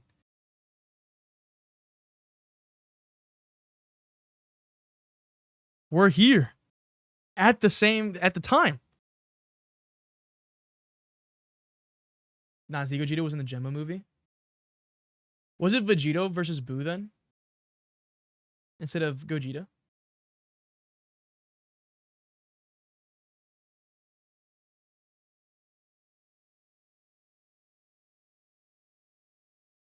Blue, nah, this is Dragon Ball. Dude, at this point. Okay, can you talk to me now?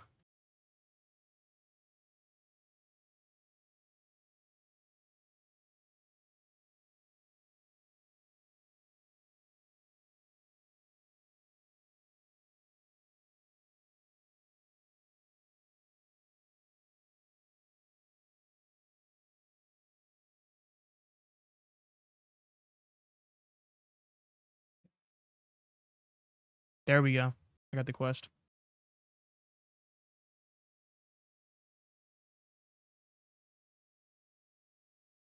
What's your favorite Dragon Ball art style? Broly. I mean, if I'm not allowed to pick the Broly art style, then it's Z. I don't think anyone when they're in their right mind would pick Dragon Ball Super. It's way too simple and just so rushed. Yeah, they use the Potara's to fuse against Boo. Oh shit.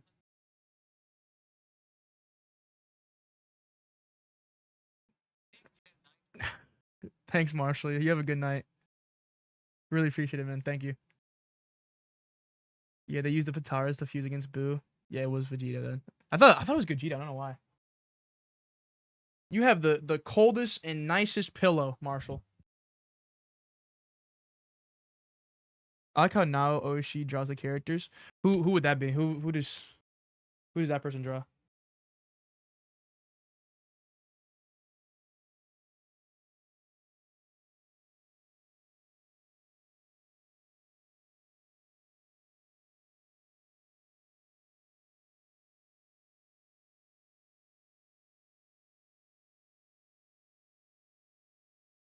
Let's see if we can turn the audio back on for you guys.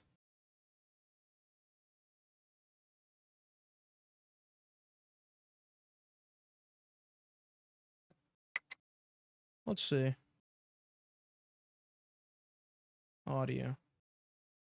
I think it just might be a internet skill issue. Let's try this. You guys tell me how it sounds. Who's the worst fusion in Dragon Ball?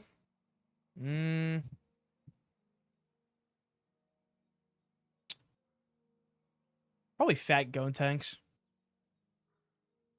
Or just Go. I don't really like Gotenks. I think adult Gotenks would look a lot cooler, but this design is a little weird. Or no. Actually, no. I take that back. Gotenks is not even that bad. I think. What other fusions are there? I'm thinking of like Goku Black combined with the other dude. Probably him. What's your favorite shows?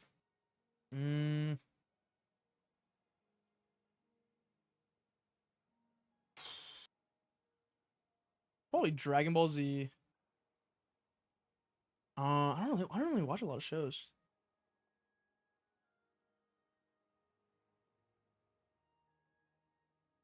I suck with coming up with stuff on the spot.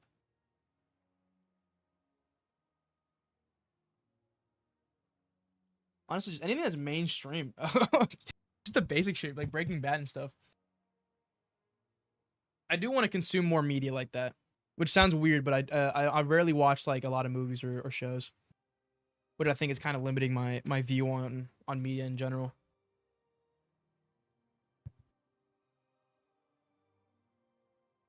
Gotenks the worst fusion ever. It's not the best, but I wouldn't say it's the worst. I love Gotenks SSJ3. Yeah, that shit. I like that shit.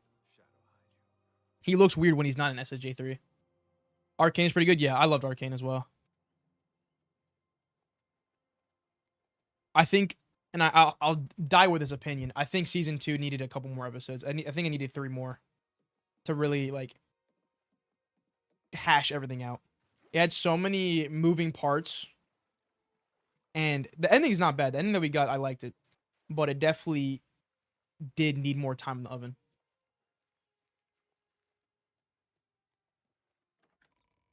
With how much was like moving around and shit, it was in dire need of more time. And I think a lot of people could agree with that.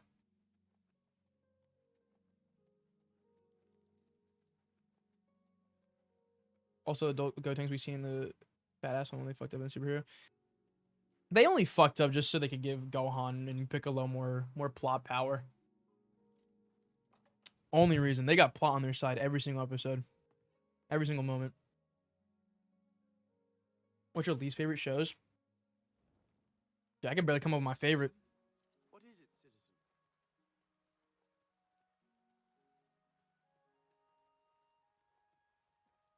Speak. Arcane was good, but the second season was kind of disappointing. What would be disappointing to you? Because besides the fact that it did feel rushed, and even when me and my girlfriend watched it, we even sat down and tried to like discuss it. It felt rushed, but not in the worst way possible. Like in most shows, if it's rushed, then it's fucking garbage. But Arcane was rushed, and they somehow made it work. It just needed 3 more episodes. I genuinely think 3 more episodes would have fixed the whole issue. I watch so many movies. I think when you watch more films, it makes you critical of stories and games. Yeah, that's what I'm thinking, and that's what I want to try and do. I don't want to, or I don't watch a lot, but I think if I did, it'd broaden my perspective, if you will.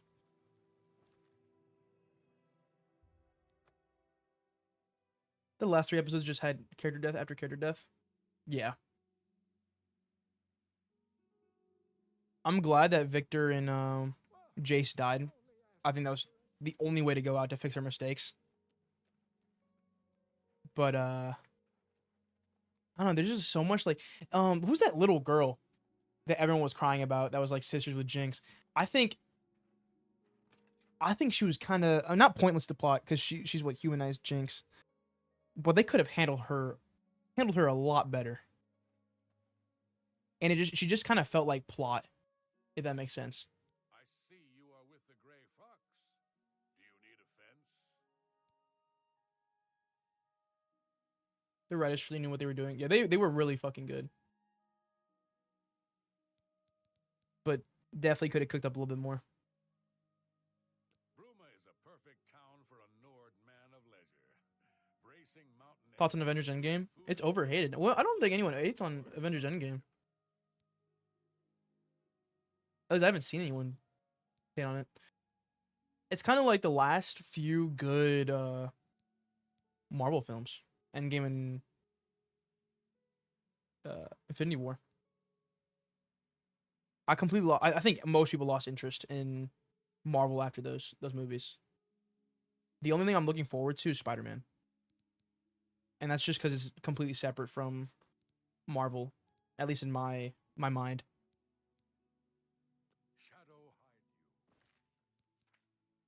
Told me that you won't have any commission jobs for me until I sell more stolen property on guard the fence. Okay. So I just sold this dude. Come here. The little girl doesn't have a name. Can we get on with this? I thought she did.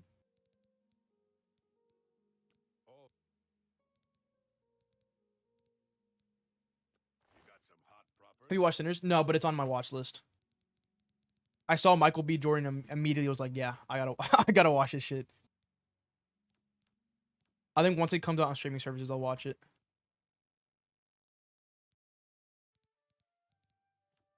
Does it have to be stolen?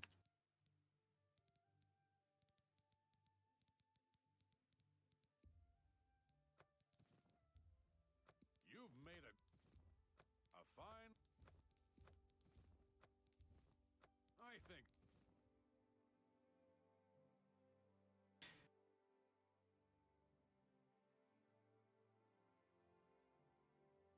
Fringy hates End's garbage 2-hour-long video. It's just like a super long critique of Endgame. I think I can move this item for you at that price. Got anything else?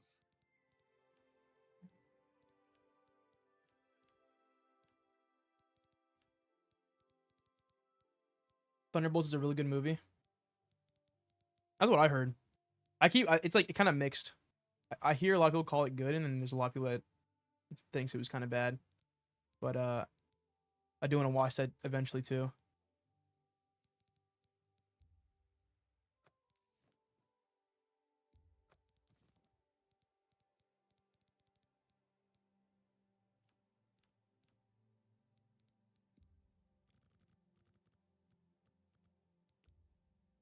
$90 gold?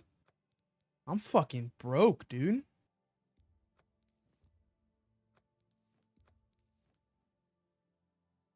It's kind of crazy that people say cable's a scam and proceed to spend $300 every month on streaming services. Yeah. And everyone's slowly transitioning. Not slowly, but like, how do I describe this? Cable has always been super expensive, and then once streaming services came around, it was like this all powerful industry and Netflix completely took over. And then now every company's making their own streaming services. So it's like slowly becoming a worse cable. Like we've gone full circle.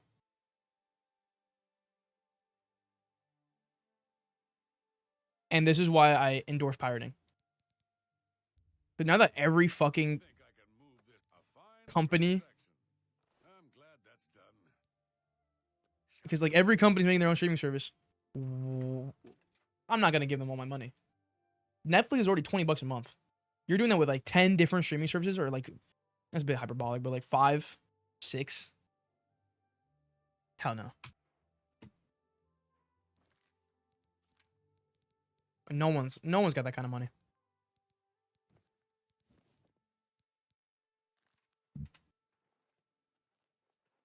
Kind of feels like people are glazing pieces different and not the traditional Marvel plot. That's what Marvel needs, honestly. It's just something different. Like, they follow the same beats, the same everything. They generally just need something that's different and feels like a film rather than a Marvel film. I don't know if I can watch another Marvel movie, even if it's good. Marvel just needs to go. It's been going on for way too long. They need a I think you're just tired of the multiverse, and not everyone else is. They got obsessed with this multiverse bullshit, and it's just been back-to-back multiverse movies. No Way Home got the same treatment, like just like Endgame when they got a sudden hate. I think it's just recency bias, and once that recency bias wears off, people can finally like criticize the movie fairly. Like, I liked No Way Home, but I did glaze it when it first came out, and I think without the cameos of Andrew Garfield and Tobey Maguire, it's kind of not a weak film, but it's definitely not as good as when I first watched it. Well, culture should not exist for only those who can afford it. Yeah. Are you winning? What's up? What's up, Aster? How you doing? I am winning.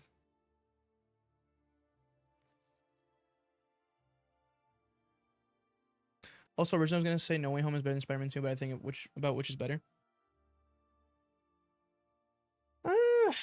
I think Spider-Man 2 is a really fun film to watch. It is a fun movie. Is it a good movie? No.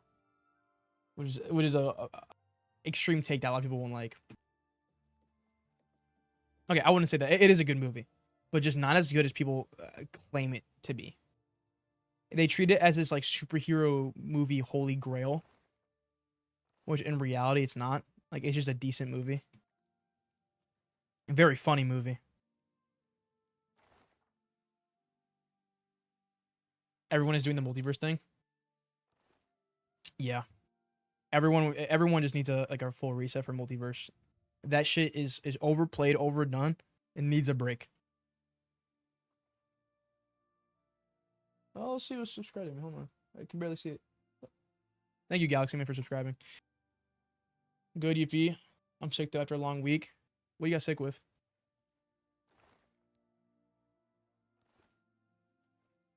Oh shit. Give me that. Alright, let me see if I can sell this and actually join the Thieves Guild. Well, I guess I'm already in, but donate. I do agree though that No Way Home has flaws, but it's still a great movie. Yeah. I'm not saying it's a bad movie.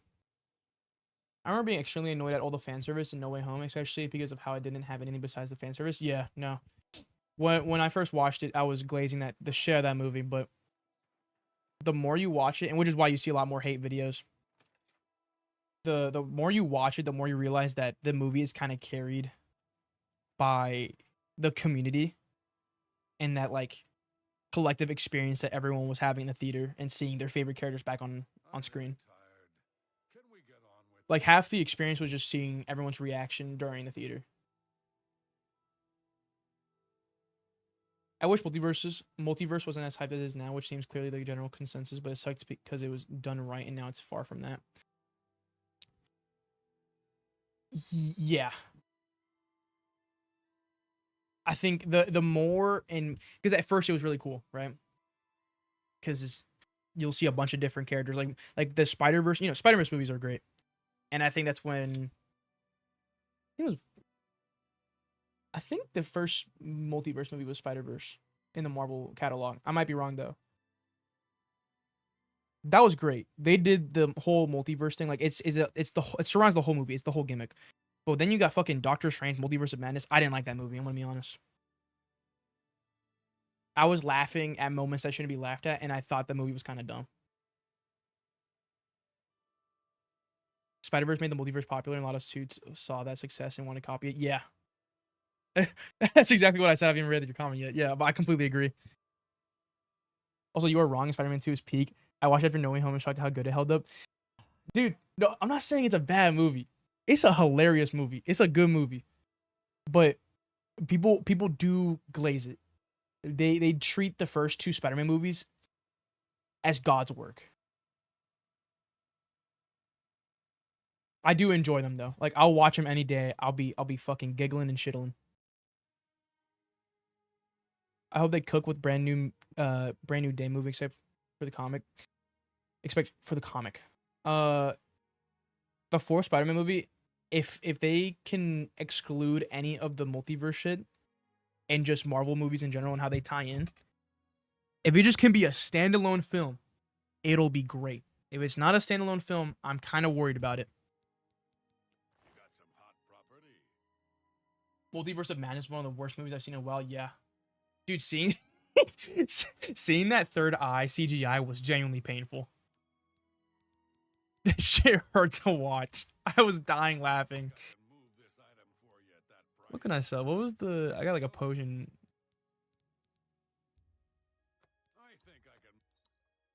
Only 11 gold? Hello? I just trained Multiverse of Madness was wasted potential. Yeah. It was definitely not the way I envisioned it. I like Doctor Strange in the visuals department. I think Doctor Strange has always like had good visuals. Although I think they were kind of weak in the second film. The first one was so like unique, and that's why I loved it so much. Like there's no other movie that you could watch and it would have the same visuals and CGI as Doctor Strange 1. I have a friend whose favorite game is Oblivion, now the remaster is out, and I gotta play it for my first Oblivion experience. Go for it. I think if you haven't played Skyrim, I think Oblivion is perfect entryway. But honestly, as most people have said, and I can't make my opinion yet, but as most people have said, I think if you play Oblivion first and then Skyrim would kind of ruin your experience with Skyrim, because you're comparing a lot like a narratively superior game to Skyrim.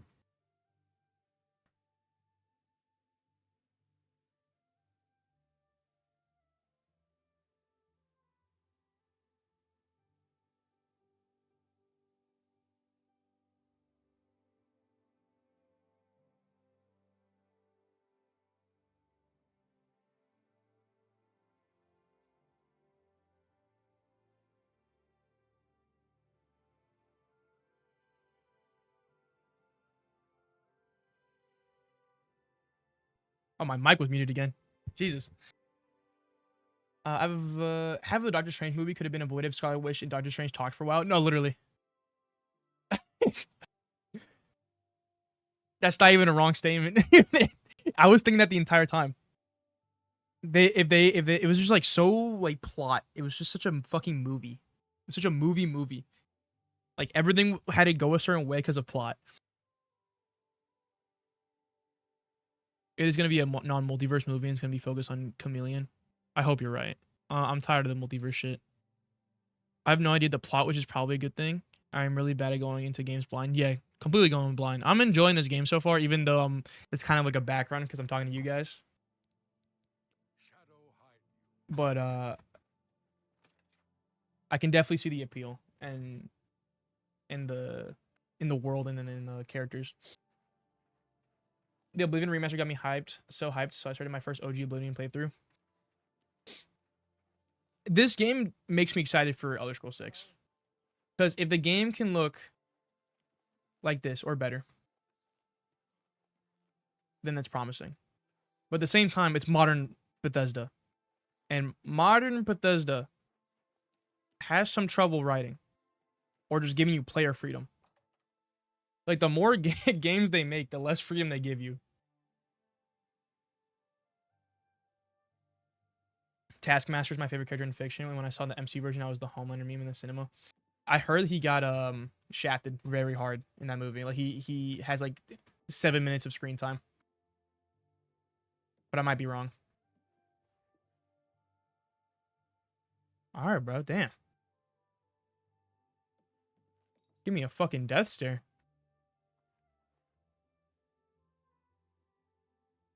You said you want to watch more media. What type of media do you want to watch? There's all the great movies, like more movies like Whiplash and like Bullet Train or something like that. There's more movies in general. Because honestly, I'm like the synthetic man of film. Like, I've watched like 4 movies in my entire lifespan. And I think if I watch more films and actually absorb what they're saying and the stories that they're telling and the messages that they're trying to portray, I think I would be a lot better of a content creator. The problem with the multiverse is the MCU it's overused. Yeah. I was straight faced for the whole week after I saw the MCU version. Did he at least look good?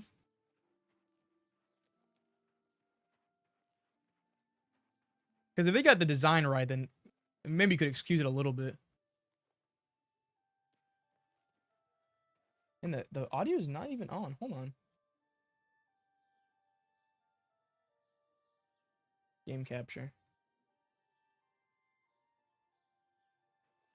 What is it capturing? There we go. Let's see if it's fixed now. You should definitely watch Her. Very good film to dissect. A recent film that I watched that I really liked was Long Legs. My friend didn't like it. I don't know why he didn't like it, but I think it's right up there next to Silence of the Lambs, which personally I could not get into as much as I wanted to. No, damn, was it? They couldn't even get the design right, then they fucked up. What was the worst movie you watched? A movie I couldn't really stomach to watch was Silence of the Lambs, which is gonna sound really bad and completely ruin any credibility I might have had, but I didn't like the movie. But maybe I was just in not in the right mindset to absorb the film.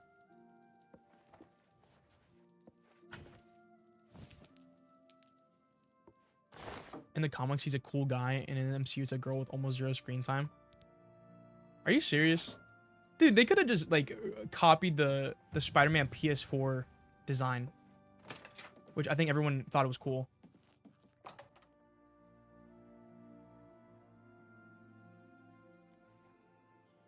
I hated watching Midsummer. Dude, Midsummer was peak. Did you not like the movie, or did you just think it just made you uncomfortable? Because if it made you uncomfortable, then it did its job right. Minecraft movie was the worst and best movie experience ever. Dude, I think you can't watch the Minecraft movie with a movie critic perspective. You just gotta go in and just have fun. It is just a fun movie.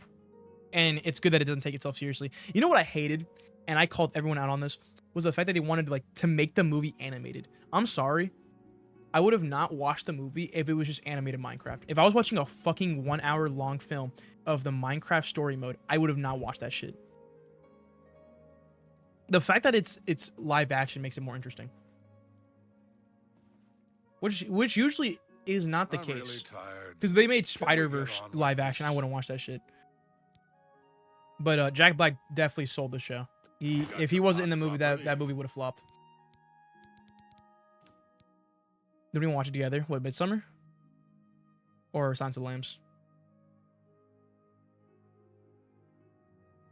Yeah, I didn't.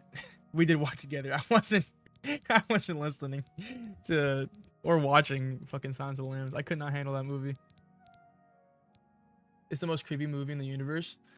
Yeah, but that's what makes it so good. The last 30 minutes where everything kicks off, so unsettling. And the director, he's made multiple bangers. That's a fair deal. I think I can move this item. You've made a good bit of gold. How much have I fenced? I wish it would tell me which items I've stolen. Wait, yes, it does. God, I'm stupid. Let's see.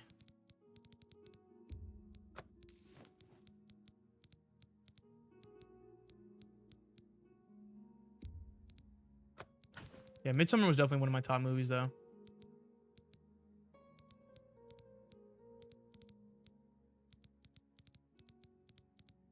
It didn't pull any punches when it came to like gross body horror and stuff. And it's just a like very unique movie. Like you'll never see a movie like it. It's just so weird. So weird. People wanting a more serious Minecraft animated movie isn't bad. Plus the movie we got was a complete slop. It was complete slop. It was obviously meant for like kids. But I'm gonna like we gotta look at this not through like a gamer perspective. We gotta look at this through like an average consumer, like a little kid or like a mom or like a dad. If they saw the animated Minecraft movie, I don't think they would have gone to see it. The fact that they had Jack Black and Jason Momoa is what pulled them towards it. Sounds of the Lambs, Kyle want to watch it so bad, we just don't want to watch it anymore. I forgot what he did instead. I'm glad Yeah, the movie is just boring, bro. I'll try and rewatch it like soon. Genuinely try. Speaking of bad Dragon Ball movies, Dragon Ball Evolution, dude. I remember watching that. Every scene in that movie is pure gold. Why am I having stick drift on a keyboard?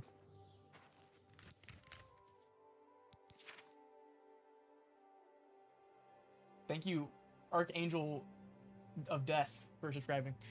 Warner Bros. Did the most insane marketing trick in history by turning the negativity from the first trailers into the tsunami of ironic hype for the Minecraft movie. Yeah. Whoever did the marketing for a Minecraft movie deserves a raise, because they knew what they're doing. Like, every line that Jack Black said was iconic.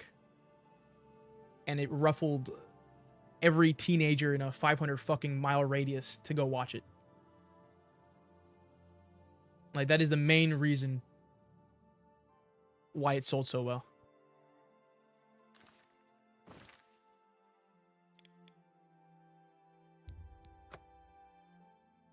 Nah, parents take the kids to watch Minion 7, The Return of Gru every year, even though it's animated. It had more appeal to its intended audience. Yo, speaking of Despicable Me and Minions, bro, that last Despicable Me movie was absolute garbage. And I'm saying this is like it's a kids film, but at least 3 had some substance. 4, it felt like a TV show that they rehashed into a movie, like what they did with Moana 2. I'm going the wrong way.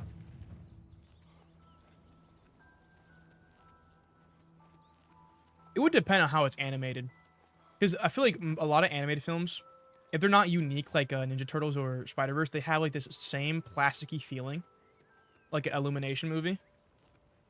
If it was like that, then maybe, yeah. If it was animated by Illumination, then I would agree.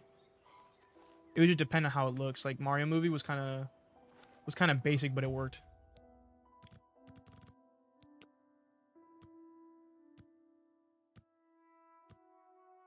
Another bad movie is Dragon Ball Dead Zone. I need to look that up. Y'all need to watch The Amazing Bulk. Yeah, you can you can fuck off. That shit is not even a real movie. Is that the one with the scene that used a ton of stock footage right at the end? Amazing Bulk, yeah. They ran out of ideas of what to put, so they just started slamming like stock footage in like every single image they could find to make the runtime last longer. The first movie was the only good Illuminations movie, yeah. Ah, our newest pickpocket. Like, even though the Minions movies are like slop, they're still fun to watch, you know what I mean? If you liked Whiplash, you'd probably watch La La Land, and made by the same guy. I tried watching La La Land, and then none of my friends wanted to watch it, so we took it off. I think I'll watch it just by myself. All Thieves Guild members have sworn loyalty to him. If there is such a thing as Dead Zone isn't that bad. Well, what's wrong with it?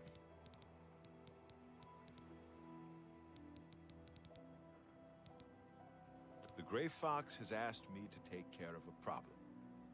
And I'm putting you on it. What about Disaster Movie? Hieronymus Lex Hey, y'all pulling out some insane pulls. I need to find these later. on the waterfront. All in was a fun watch. Was it? It's a musical, right? Are you up for it? Horton was an old, decent elimination movie. Was it? That's the one with Hooland, right? Good. Find out where The he's Who's? keeping the taxes and bring them to me. I'll also need the tax records of what each citizen paid so we can return it. All in is really good and for some reason free on YouTube. Oh shit. Oh, Rise and Grind. That's what Andrew Tate taught me. Thanks for the donation, Roll. Is it really free on YouTube? The boring villain is moron and Plaza Mess. I feel like that's most like non-canon Dragon Ball movies though. He's a captain of the Imperial Watch.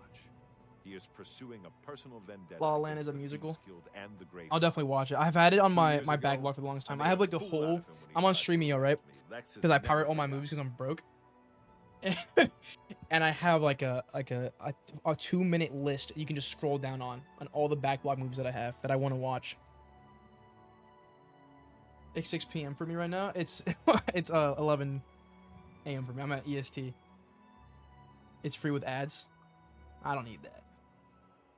He was gonna stream at 8 a.m. but he moved to 9. Yeah. I'm gonna start doing it at 8 instead of 9. I just wanted my coffee, bro. I wanted my coffee, my breakfast.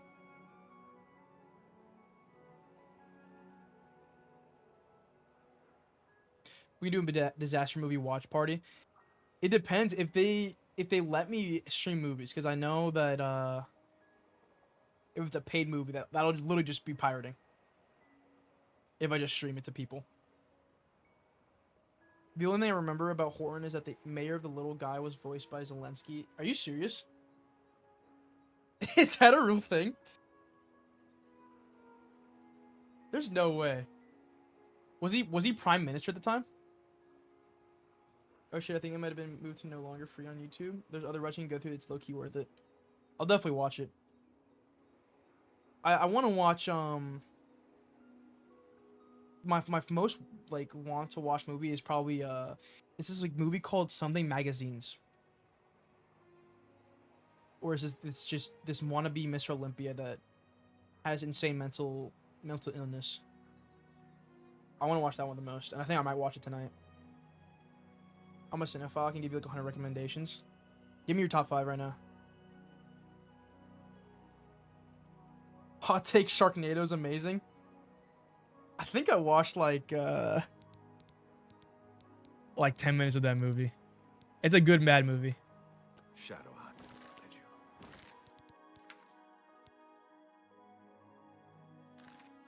Have you? Wait, what do I recover? Let me know. Shadow hide you. Have you recovered those taxes? Who am I taxing? Let me know when you have them. Shadow hide you. Yo. Have you recovered? You have to actually think in this game. You can't just fucking mindlessly follow the Let me know when. map marker. He's a captain of the Imperial Watch. 2 years ago, I made a fool out of him when he tried to arrest me. Lex has never forgotten it. Yep, Real Zelensky also voiced Red from Angry Birds in Paddington. Are you serious? He was an actor and comedian until 2019. You know, that's not that crazy because Ronald Reagan was the same thing. That's so funny, though. Did he voice Ukrainian Paddington, or was it just the dub? Are you enjoying Oblivion? Well, I'm talking to you guys too much. I'm enjoying it so far, but it's definitely less like hand-holding the Skyrim, so I can't like autopilot the game, which I think is definitely a good thing. You know, you want the game to engage you and make you think. Shadow hide you. Where would this be?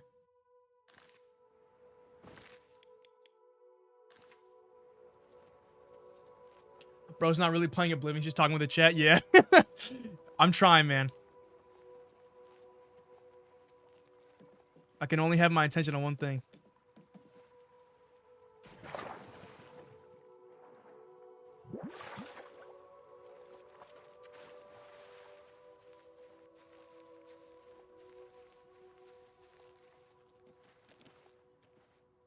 Just why, bro? Why are you here? Should take him back to his owner. Holy. Yo. I'm stuck. There we go. Hot take, Elden Ring DLC should have been nerfed. Was it nerfed? Did they really change it? Because I remember when it first came out, everyone complained how hard it was.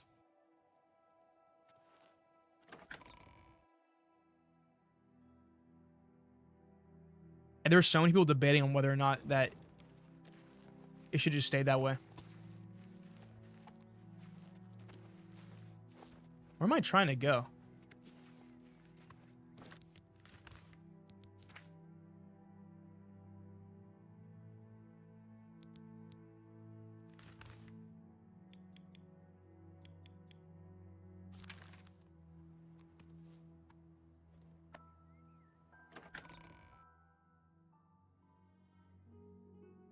In fact, the hate was dumb. I never played it.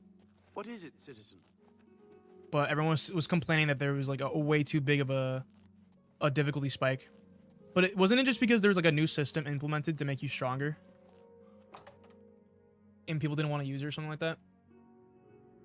I'm just grabbing shit that I saw on Twitter. Taxi Driver, Good, Bad, and the Ugly, Her, Birdman, and Black Swan.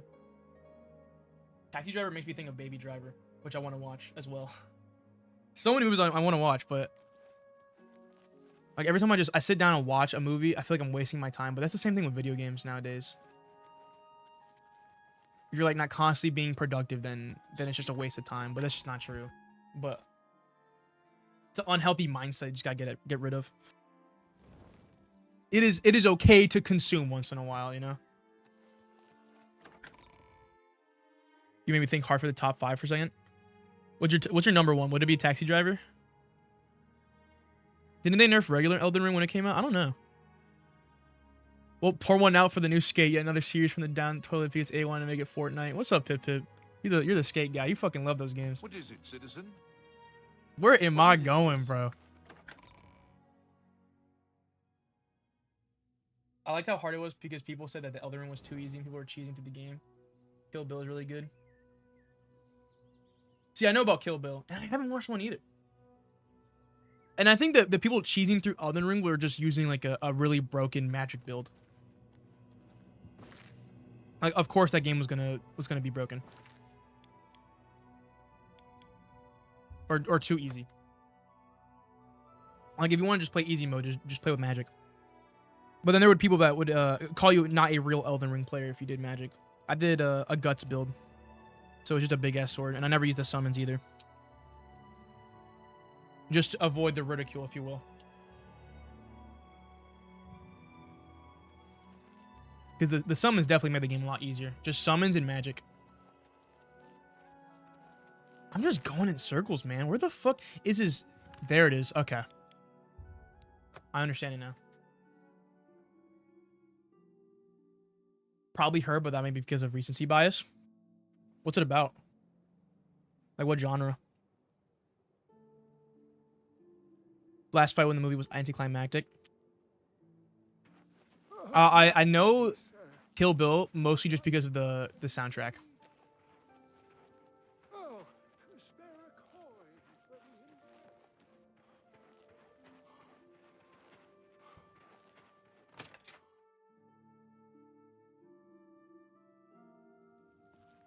And why am I going to this dude?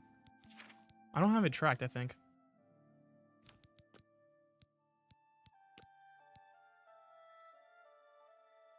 That's the one I'm supposed to do. Okay. I'm learning.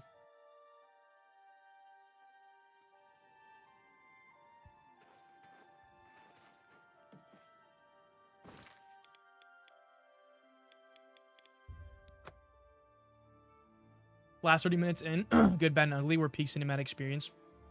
That's that really old cowboy movie, right? What is it, citizen? See, I know the iconic moments from these films, but I just never like sat down and actually consumed the whole thing.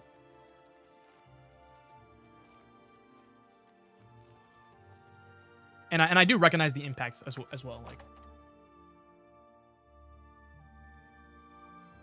because I've been singing the Good, Bad, and Ugly theme since I was like 8. Here's about a man who falls in love with AI on his phone and came in 2013 was way ahead of its time. It actually sounds really interesting.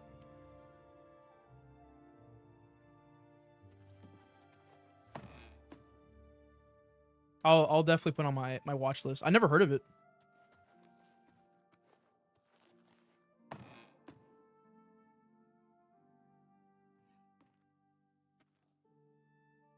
Am I going the right way?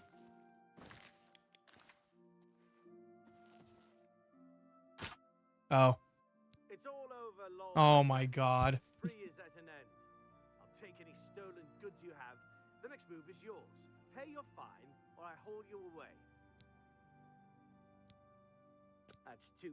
Okay, here's the procedure. We go to the... I should probably wait till nighttime then to actually get there. Speak. Yo, why are all the fucking Imperial City Guard such dicks? They just call you ugly. I ain't do nothing to you, man. And I have my dogs out.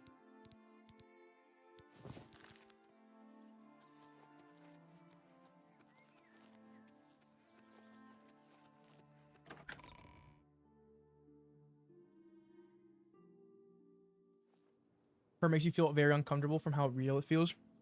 See, and I love movies like that. Is it? Would you consider like a psychological horror or like thriller?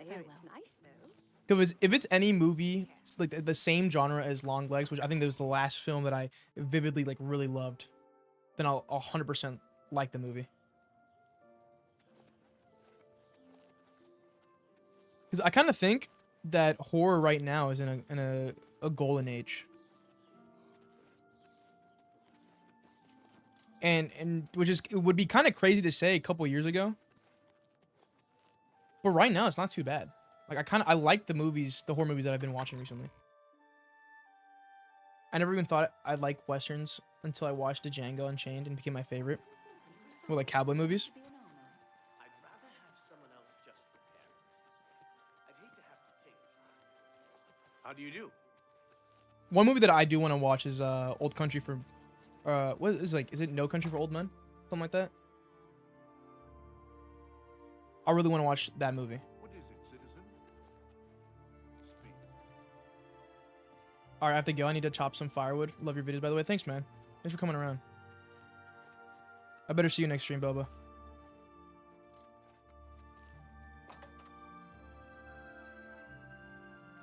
I'll just wait here until nighttime. See if they kind of scatter.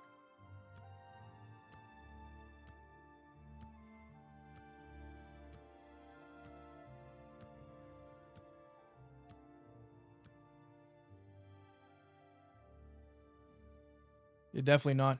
Wait.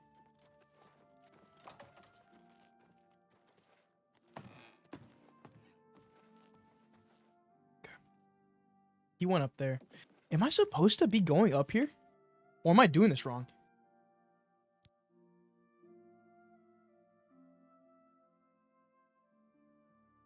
So they are here.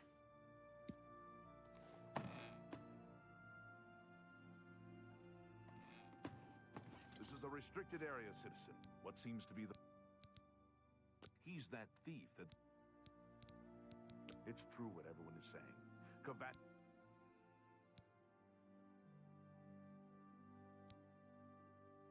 Favorite character action game? You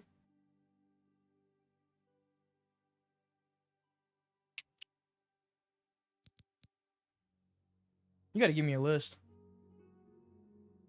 Favorite, like the first person that came up in mind was Dante, but I wouldn't say Dante.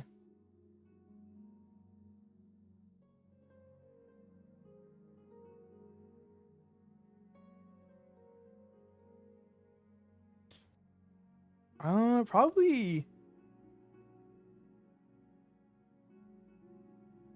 maybe Kratos.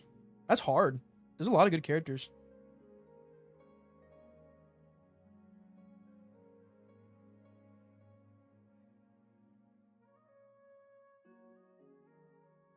Her is more of a drama. I'll definitely watch it. I'll actually write it down right now.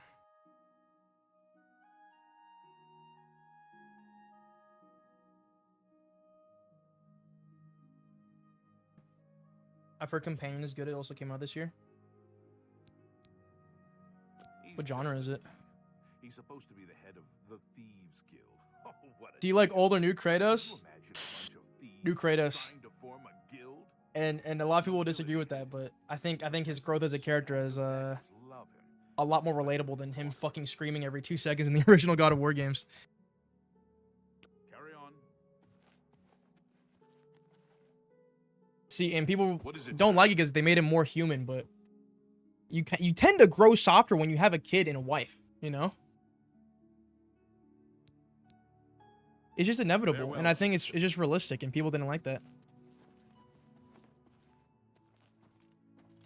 Please let me leave. For me, DMC 5, first Bayonetta, second God of War 3. Yeah, I actually never played a Bayonetta game. I played Bayonetta 1 for like a couple hours. And I guess it just wasn't my type of game. But I'd definitely give it another shot. Okay.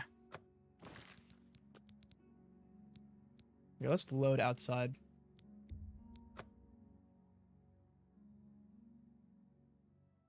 Let me know what you think of the film. Now you're pressuring me. Now I'm scared. I'll try and give it a good critique. How do you do? I always thought about making videos, like doing film critiques, but I feel like I'm not certified for that. Like for video games, like sure, because I played a lot of video games, but for film, I can't really like give you an exact reason of why a story is good or bad, or why writing is good or bad. Which is why I want to consume more film. What was the worst video game console? Probably the Xbox One when it first launched. Or no, Xbox 360. See, now that's a crazy take. But the reason why I say that is not because of the games, but I say that because of the fucking Red Ring of Death. That was insane. The fact that that even got like slipped through the fucking initial release.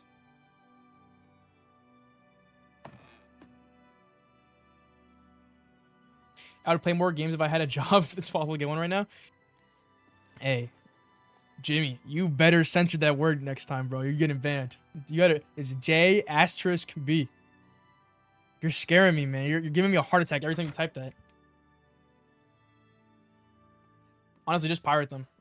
Just pirate the jobs until you get a pirate the jobs. Pirate the games until you get a job. If I want to play Dad Simulator, I would just boot up Dead Rising 2 or Rocky's at 3. Yeah. But after the Red Ring of Death, it got better.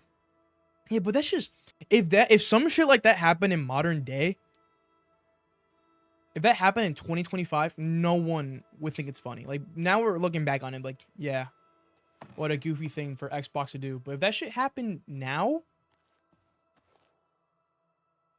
it'd be written down in history books. Whereas consoles, Nintendo Virtual Boy, and that's that's a super safe pick. Cause like I think that sold like 12 fucking copies or 12 consoles. So bad it's so forgotten, yeah.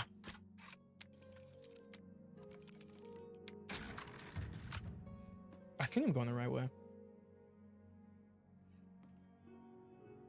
I think I'm just trusting the marker too much.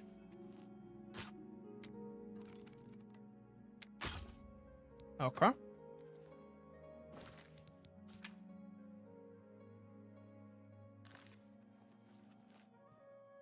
When it's green, what does that mean?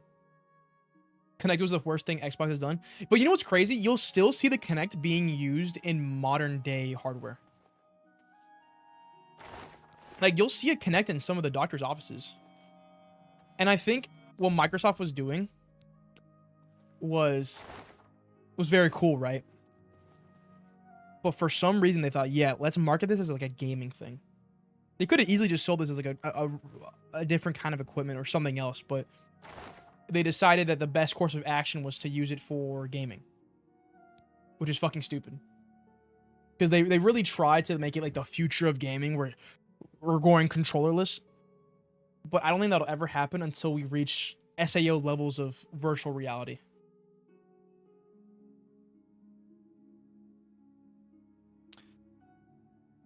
Nintendo Switch 2024 now is the worst console. I'm not saying Switch is a bad console because in 2017, 23 was peak, but now it kind of sucks now. Well, why would you say it sucks? Because right now the console hasn't changed. Like I think the library of games have only grown. What would be your definition of it sucking now? In terms of hardware, yeah. I feel like the Switch has always been behind, even since like 2017 when it first released. Stop! You violated the law. Pay the court a fine or Oh serve wow. your sentence. Your stolen goods are now. I don't like looking at this. Then pay with your blood. They use the Xbox Connect for CT scans and shit, yeah. Which is really cool. But I guess they thought it was a good idea to make it more gaming oriented. Which I don't know what gamer would look at the Connect and be like, yeah, I want that shit. If you were like a Just Dance connoisseur, then sure. And the only game you played was Just Dance. I in fact did not only play Just Dance, so I would not give a fuck about the Connect. It's all over, Okay. Please just leave me alone. Yeah, let's go here.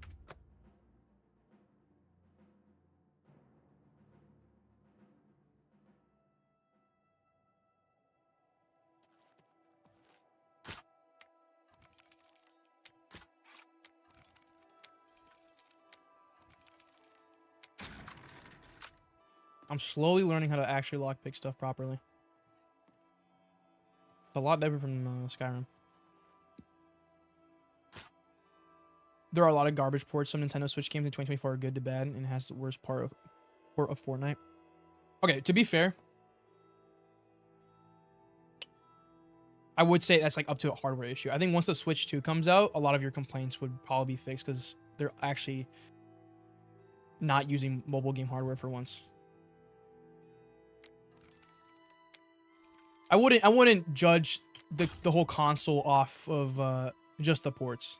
Because I think the Nintendo Switch has one of the best libraries in modern gaming. You weren't fucking here at first. Leave me alone.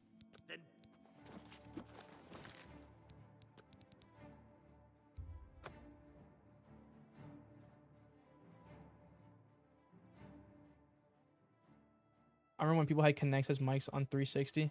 I can't imagine how that would actually sound. It's like using a webcam mic. The port of Arkham games made me depressed. They ported the Arkham games to Switch. Are you serious? If it couldn't run Arkham Asylum, that's like a direct indicator to upgrade the fucking hardware. Because that shit ran on the PS3. They ported Red Dead 1 to Switch. Who do you know actually purchased that? It probably ran fine as well, I think. Now, would I want to play Red Dead 1 on Switch? No. Is it possible to play it and run better than most games? Maybe. Because I think the only games... See, the way that I consume Nintendo content is that I only get a Switch to play the first party games, like AAA games for Nintendo. Like I'm there to play Mario Odyssey and all that other shit. If you throw like the third party games that I would not want to play them because I could just play on my PC and play them better. Like Cyberpunk. I think Cyberpunk's coming to Switch too. But if you threw like Witcher 3 at me, that game's on there. I would turn that shit off immediately. Oh my god. Am I even supposed to be here? Is this the thing I'm trying to steal?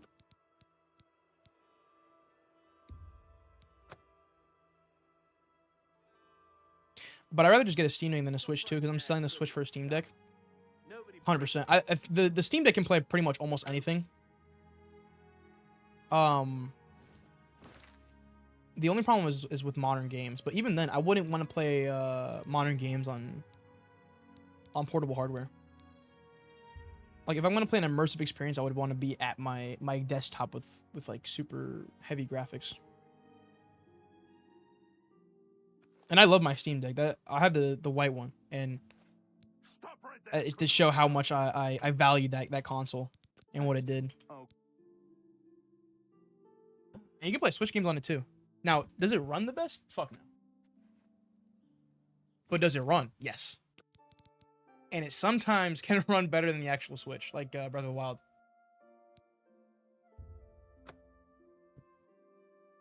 See, the only reason why I would want the Switch 2 is just for the exclusives. I want that new Donkey Kong. And that would be the only reason why I would get the Switch 2, is because of that new Donkey Kong.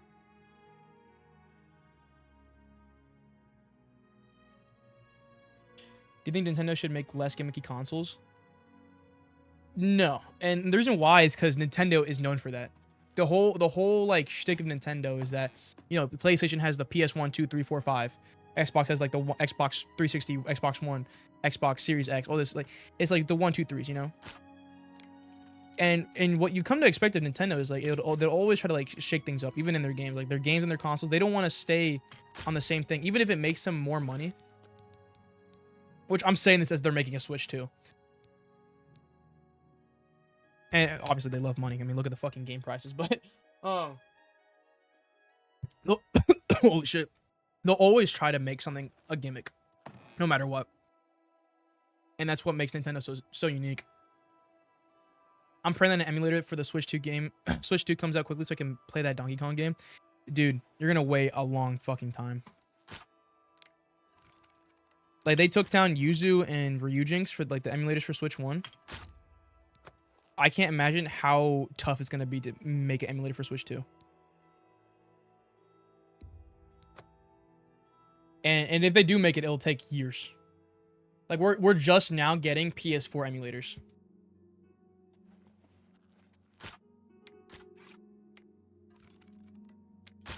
Dude, I got that. What?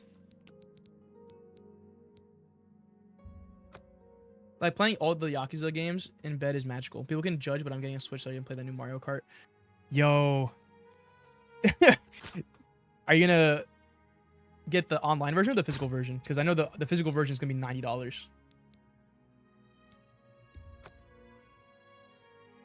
I remember when they made the 2DS. And see, the 2DS, people loved. And it was a gimmick. And it was a cool gimmick. Like, they removed the clamshell design, which sucked. But then they made the 2DS XL, which they brought back the clam design. I'm gonna try this one more time. If I fuck up, I'm gonna do something else. The new prizes are the best gimmicks ever. They really made a big for that. Dude. And guess what? People are still gonna eat that up. So you make fun of it. And you can make fun of people all they want, but they're still gonna purchase it. They're gonna fucking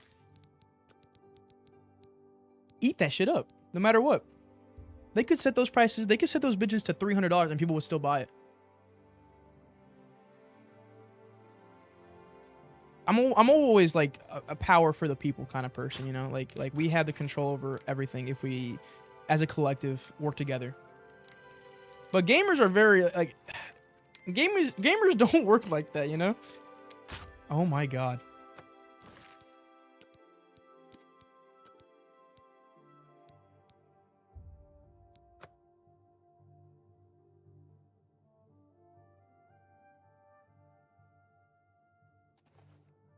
That's why I'm gonna wait several years for that emulator.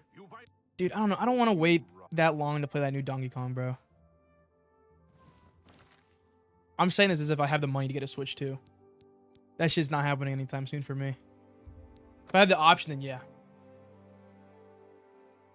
I insult the people that buy the games, but I would do it if I had the financial stability to.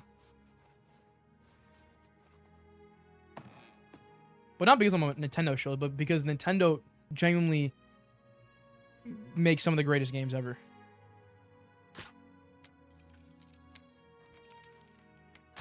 Jesus fuck. I'm leaving.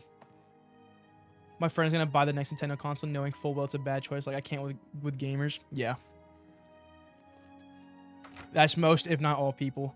Like you'll go onto any Nintendo live stream and the whole chat is filled to the brim with people saying lower the prices. Like it's a whole fucking protest out there in the chat. But the moment those things release, the moment they get their hands on them, they're gonna completely forget that it ever happened. Too bad. Razan is a talented. They're gonna completely forget how bad the prices are. And that's just how gamers are. Or at least Nintendo gamers. I think PC gamers have more standards to a certain extent, or maybe like other like console. But when it comes to Nintendo fanboys, and for good reason, you know, they love the games, and I don't blame them. But fuck, bro. Have a little bit of dignity.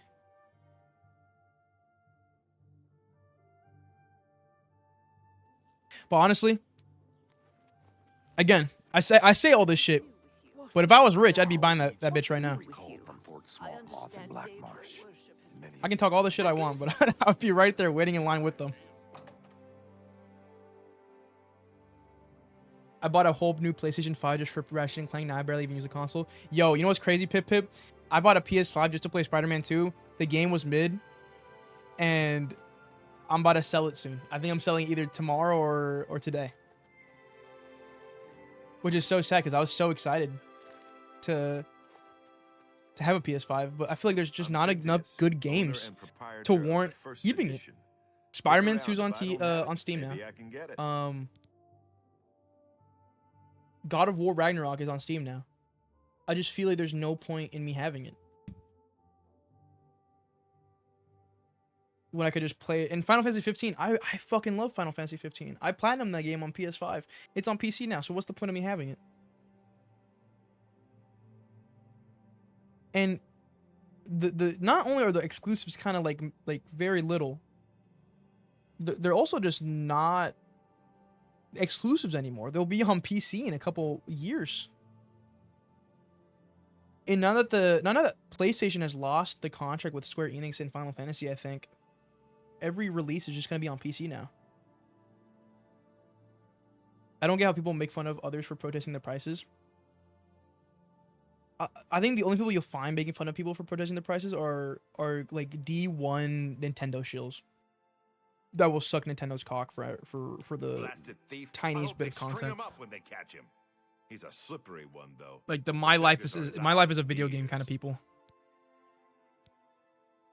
This is the only bookstore in the city. Use my $2 to help with the Switch too. Books in Coral, Thank you, bro. I'll make sure to make a Switch 2 fund for my streams. I'll have it in the top right corner and beg for donations. You must be referring to Mankar Cameron's commentaries on the Mysterium Xarxes. A common mistake. It comes in 4 volumes. The first 2 volumes are rare, but you may run across them from time to time. The 3rd and 4th are impossible to find. I happen to have a copy of Volume 3 on hand, but I'm afraid it is I think this is the main quest. Order. Already paid for by another customer. I really gotta pay attention more. Gwyneth would be terribly disappointed if it was gone when he came to pick it up. So sorry I can't help you. Okay, yeah, it is. Good day. So.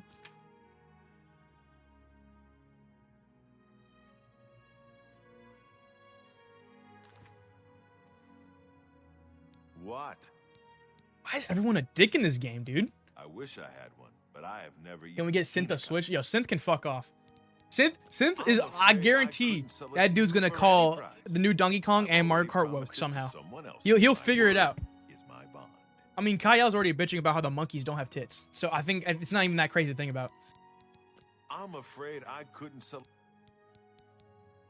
I don't know him personally.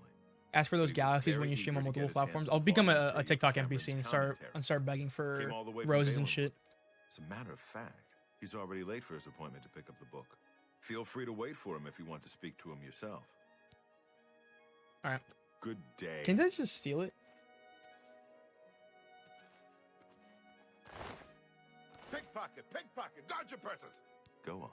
I didn't mean it. I didn't mean it. Good day.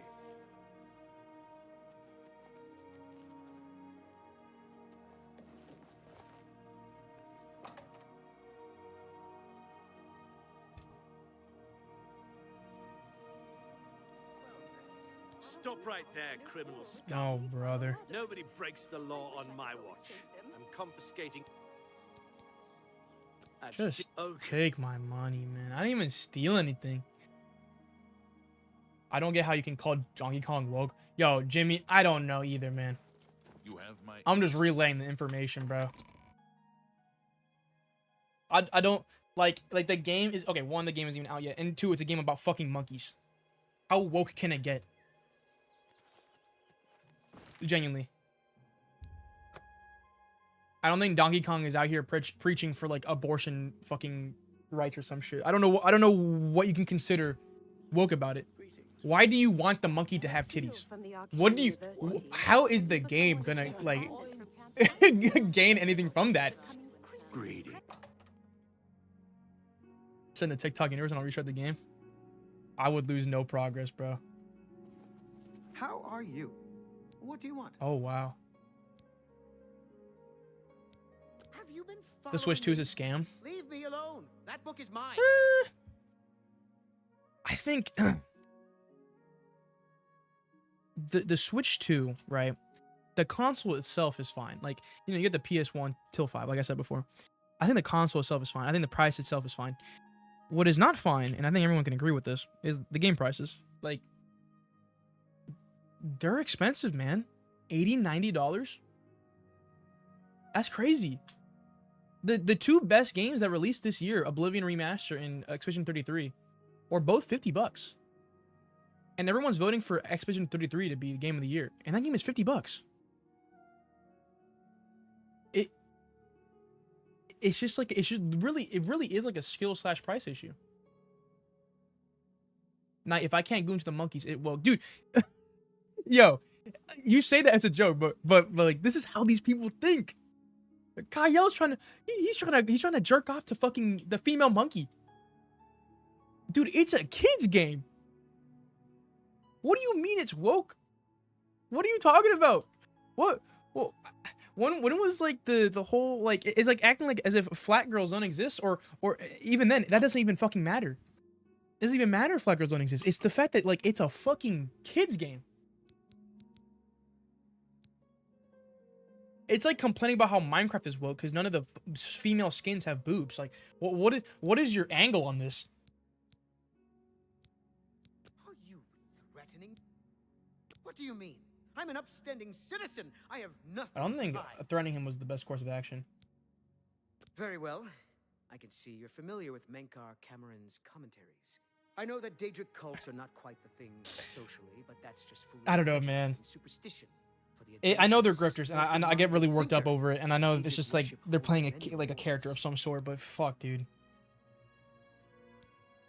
What? The Mythic Dawn were the ones? You have to believe me. I truly had no idea. I mean, I knew they were a Daedric cult.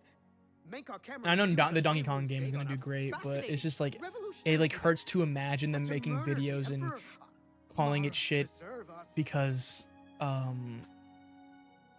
there's no titties on the monkey, or there's no like, I don't know, man. It's some shit. That's why I downloaded the Minecraft gender mod to add boobs. The fucking Jenny mod, bro. I added a Jenny mods reference to my latest video. Yes, of course. I don't want anyone to think. Also, how do I turn off the censorship in my YouTube chat? Because I only see that on my non-YouTube chat. No one else can see that. I don't want my shit getting censored. This is a freedom of speech area. From a member of the Mythic Dawn. I had set up a meeting with the sponsor, as he called himself. Here, take this note they gave me. It tells you where to go. I don't want anything else to do with the Mythic Dawn. Got Taco Bell notification. Don't deny your cravings. You gotta leave me alone, man. I don't want no chicken chalupa. Where the fuck are you going? Dude, that one got censored as well. Kyle probably created the Sex with Hitler game. I think that's more of a synthetic man creation, to be honest. I think synthetic man would definitely create Sex with Hitler. YouTube violating the First Amendment? That's not even that crazy. They've been doing that since the fucking creation of YouTube. Is there anyone in What's the city going on who with knows you? more about heavy armor than... My last video got demonetized. My Doomer video got demonetized because of a certain word that I said that ended with lit. What do you need, friend? You're not easy. They'll pay for the murder of the Emperor. YouTube is woke. Now that I we know wish, who bro. they are, it's only a matter of Actually, time. no, I don't. Yes, I do. This just I just want might be the break YouTube we've been looking for. Good work. to like We need to hire get that staff, fourth book, then. like do a mass hiring of staff Carmina is right. instead of using this We like can use these bullshit, books to locate dumbass Mythic Dawn's hidden shrine. Let's AI go. content I know that part of the recognition sewer as system. well. They just need more real people. The sewers Like YouTube is run the underneath only whole platform that Imperial cannot City. streamline AI with, There are access points in because there's every so many district. nuances and so The many Blades have occasion to use them like in our bullshit undercover workarounds. work, Like you'll see so as much well as a content get means to move monetized and around so the many city thumbnails get without monetized, but when it attracting happens to you, it's not monetized. Like it's so inconsistent, and that's the problem with the whole site. Minecraft Alex needs more massive knockers to avoid the soy agenda. See, maybe they would love Minecraft if that were the case. They would unironically play with the Jenny mod. I can't see it unless it's on screen chat. You have? Yeah. Same. Everything is well. According to these guys, yeah. Apparently. And that's... I think there is a case where you can make where, like, some things can be woke and maybe bad. Like I mentioned before, like with Dustborn. Like, the whole game is, like... It's just, like, weird. Like, you're just... There's a trigger button, bro. Like, I don't want to play a game with a trigger button. And everyone, like, you know, all these, like, synthetic man fans, like, call me, like a soy boy, left-leaning, pushing agenda, fucking Marxist machine, communist. Dude, I got called a child groomer once. But, like, I'm just advocating to, be normal, bro. Like, we're complaining about the smallest fucking things. You're caring too much about the wrong things, is what my point I know is. the part of the sewers you were talking about. The AI Follow is me, I'll cheaper show though, you. and they won't have to pay AI. Yeah. And that'll be the downfall of every single fucking industry. I know the part of the sewers you were talking about. People Follow love me, AI I'll until show it you. affects them.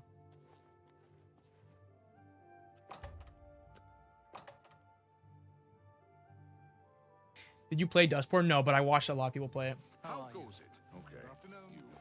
I know the part of the sewers you were I think it'd be talking interesting to about. play. Follow I me, would I'll play it show you. actually, just to experience it. I understand Daedra work. I know the part of the sewers you were...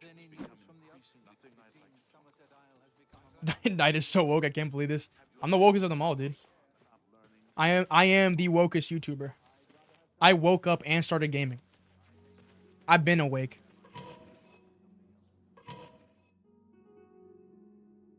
It's not even being like woke at this point. It's just being like a normal functioning like member of society. Like Synthetic Man.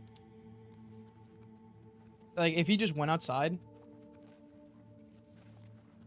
and touch grass, and this is like such an overused insult, but like seriously, if you just went outside and like and you talk to other people, your perspective really changes. And even with us, like even with like, the people that are against these people, like we have like this mindset, or I did have this mindset at one point where I thought a lot of people acted like this, but it's just like online people, like online, like the internet just shows you the worst of people. And if you go outside and interact with other human beings, you'll realize that there's a very, very small minority that act like this in real life. They're just very vocal online. And even on both sides, it's just unhealthy because you start to think that a lot of people are like this, but it's just not true. Have you seen Thunderbolts? No, but I want to. This seems like the first decent MCU movie.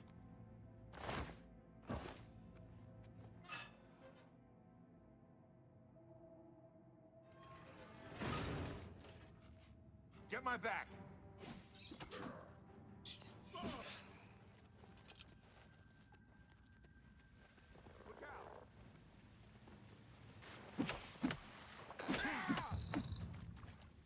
Can you get brass knuckles in this game? I'm just trying to be like One Punch Man. The problem with people is that they have way too extreme political views. My friend is extremely left and constantly bring up politics. Yeah. As much as I don't touch on that, that is something I definitely do agree with. Like the obsession with politics and just being like constantly politically correct is just tiring. But the reason why I don't talk about that is because they're not like, you don't see these people like playing Elden Ring and complaining how there's no woke politics. You don't see these people going on fucking Elden Ring, or I just said Elden Ring, I'm a dumbass. Like Oblivion, Skyrim, or like any of these different games. You don't see them like making constant slop videos complaining about how there's no trans people, there's no gay people, there's no black people. You don't see them complaining about these kind of things. Like you do with DoomTubers, where DoomTubers, they go on the site and complain how the female and male gender options are gone from Oblivion. Like, who gives a fuck, bro?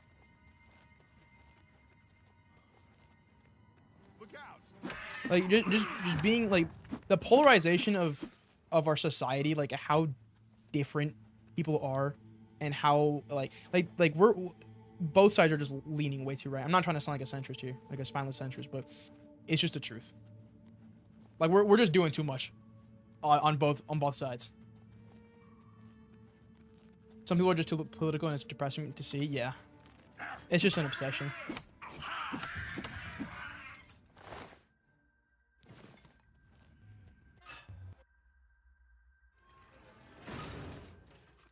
Get my back.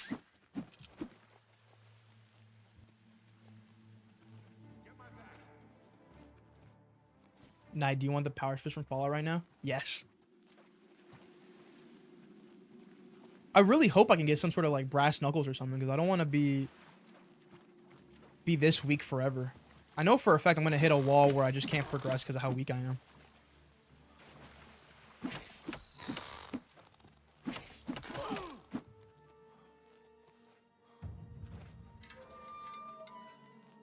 Especially with the pronouns option in Starfield, interpretation with pronouns in RPGs can make it more immersive and help with dialogue. Yeah.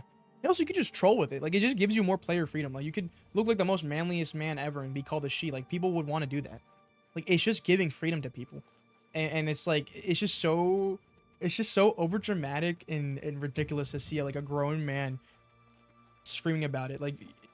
Like Humpty Dumpty wannabe fucking overweight piece of shit, heels versus babyface, screaming about pronouns. It's just never that serious. You can get a vantage point on the meeting. It's never that serious. To handle the meeting. You'll be my backup. Keep watch from above. People need to at least one right-leaning or left-leaning friend to keep them balanced. Yeah, like I have plenty of, I wouldn't say plenty. Yeah, I have some like right-leaning friends. Now, are they like crazy people like Synthetic Man? No. I wouldn't want to be friends with someone like Synthetic Man. That'd be kind of weird. Because they wouldn't like me. They would just be racist. Nah, it takes more spine to criticize both sides nowadays than just unironically stick with one and follow it blindly. Yeah. I don't know why it's like getting like worse and worse, or like harder and harder for people to not like it's. I feel like nuance is just dying. It's just dead. Like you either hate something or you love something. There's no in between ever. Should have picked a G. You get 20 base 20 damage with your fist. I wish someone told me that when I made my character. Listen. Where were you, David? I may not survive this, but if I don't, you must.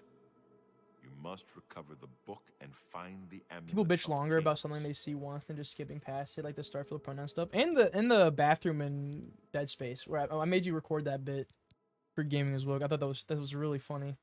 How people made such a big deal out of it.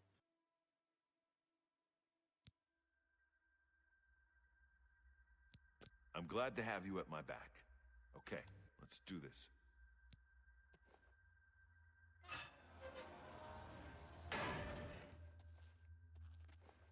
Oh yeah, Khajiits have claws. I didn't know that they gave you more damage. I think it's like that in Skyrim too. I don't know how I forgot that.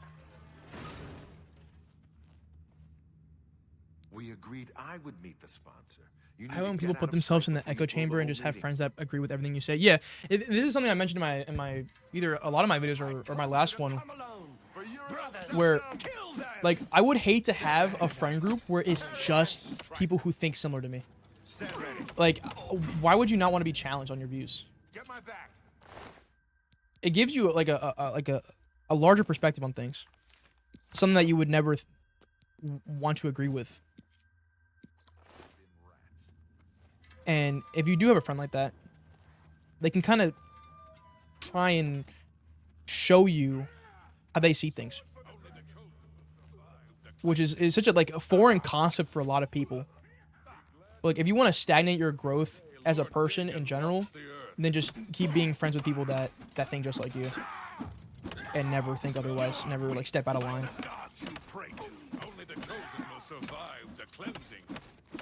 That was the only time in Dead Space I should have played the whole thing.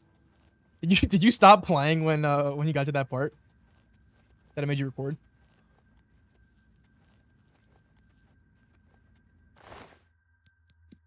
I'm gonna go take a piss. I'll be right back, guys. My bladder about to explode. Holy.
Sweet mama, I'm back. That was much needed. Let's see. I think being online has eroded people's perception of how people work. When I go to uni, I just hope to meet more people to get away from the internet. Yeah, 100%. 100%. When you're constantly online, like chronically online, if you will repeatedly see these people.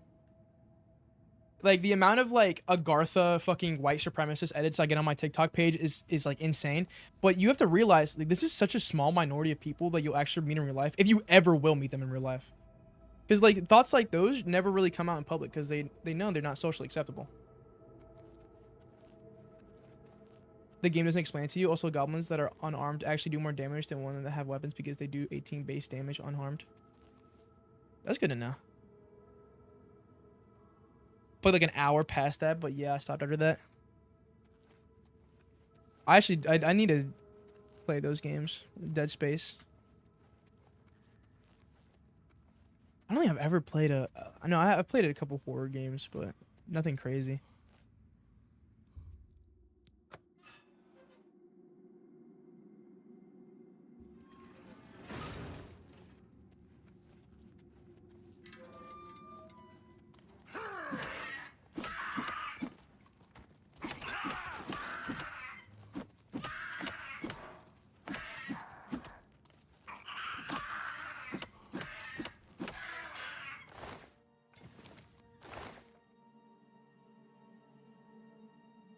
Now, why would you... How can you use this on someone else? Because I wouldn't want to drink a potion of weakness. Can you, like, combine it with something else? Or would you just poison someone?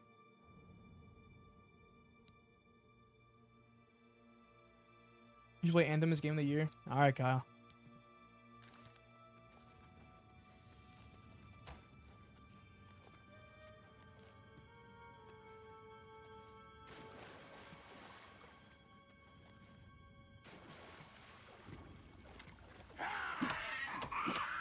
If Anthem just took the Destiny route and actually delivered on their promises, which is very rare, I think it could have been, I wouldn't say Destiny killer, because I think there will always be a player base for Destiny, no matter what. But it definitely could have been up there. It had such a cool like concept and the ability to fucking fly anywhere. Okay, I'm just going the wrong way.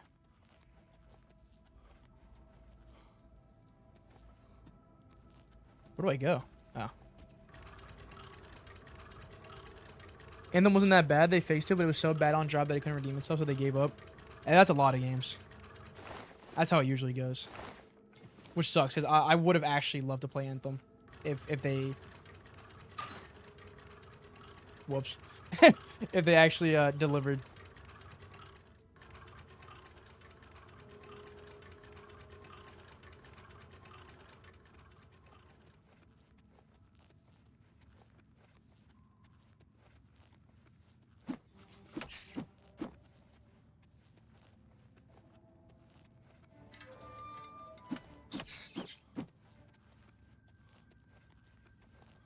Did the guy who was with me just die?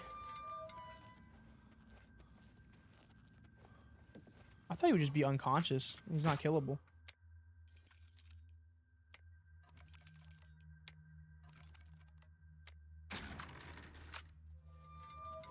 What do you think of the Witcher games? They're hidden gems, bro. Come on. I played a lot of it on Xbox, but the game was dead because of the way it released. That's just a refund angle, bro. I think that's how it usually happened. That's how Destiny 2 came out. Or, like, honestly, Destiny 1 came out the same way as well. They didn't come out, like, the hottest.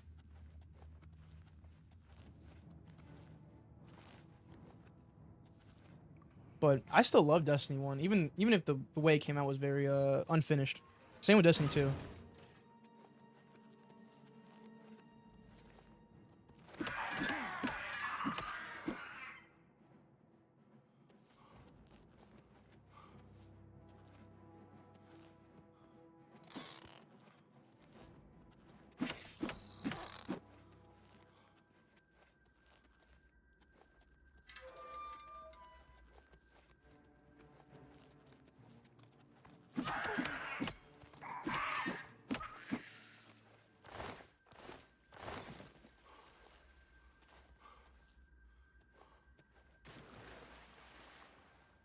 How do I open this? The thing about politics is that it can be interesting to talk about in games under the right lens. Yeah, I mean, a lot of games have politics and people don't realize it. Like Metal Gear Solid. I talk about that a little bit in my video. Most games that are meant for a mature audience usually have politics or some sort of message, like relating to it.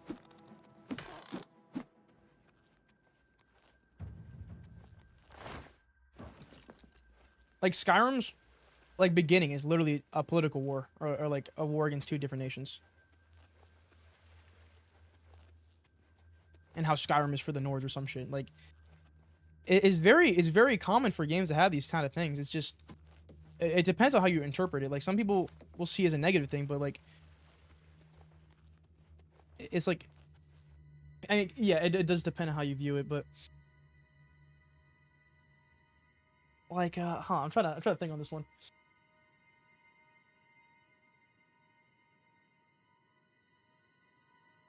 If they're done well, video game politics can be very good. Like Star Wars is very political. But sometimes, you know, it can be mixed with like real life politics or like a message they're trying to send in real life. Destiny 2 was confusing because the game should be labeled free to play, not free to try, and if not free to play. You get a few missions that then get hurt constantly with paywall on all of Destiny 2 content totals over 400 USD. And you know what's crazy? The worst part about that is that the content that you pay for, right? And that you're talking about, they take it away from you eventually. Like, I bought Forsaken, right? And that was, what, $40? Around there? Couple years passed by. They said the game was too big. They said, fuck you, and they took my content away. That's insane. And I know it's in, like, the fine print or whatever the fuck. Like, it's their own, like, it's their property and their content and whatever the fuck. And they have the right to remove it or add to it. But I just think it's completely ridiculous that you as a consumer, you as a Bungie fan, will support this company. You will give them money just for them to remove that shit from you. You are buying a license that they will take away. It's like a monthly subscription for DLC. How do I open this gate? Where's the switch for this? If you start now, it's 150, but if you play from the start, it's 400. Yeah. You like if the more loyal you are to the game, the more they punish you financially. Destiny 1 over Destiny 2. Yeah, I'd agree. Yeah. Although I think I enjoyed my time with Destiny 2 more, to be honest. But I think Destiny 1 might be like an objectively better game and more memorable. That's the American way to screw people over with legalese. Yeah.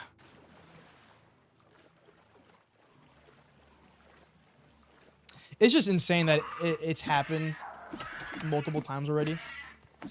And they're a pretty big company, I think. I don't know how many employees they have, but their whole claim was that the game was too big for their team and to like update it and fix all these things, they would have to remove like content to like keep up the work on it, which I just think is bullshit. I'm saying this with like, zero experience in any of this, but as a consumer, it's just crazy. I think I opened the switch for the past gate. I'm gonna check. Never mind.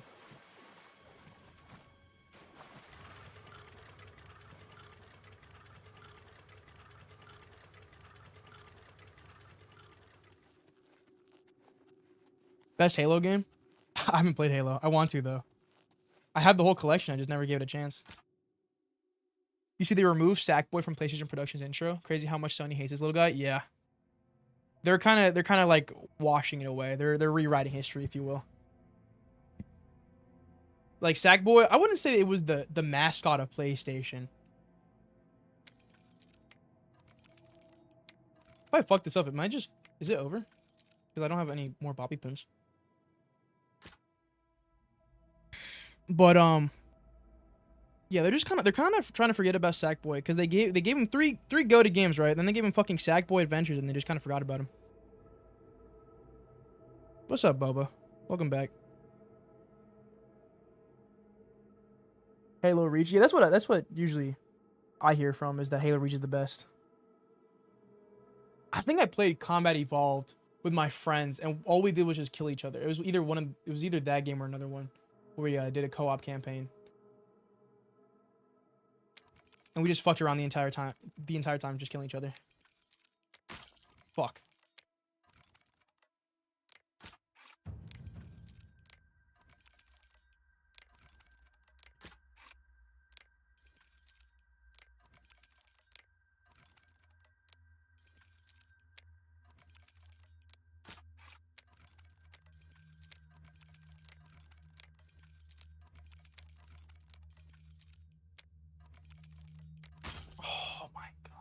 It was one.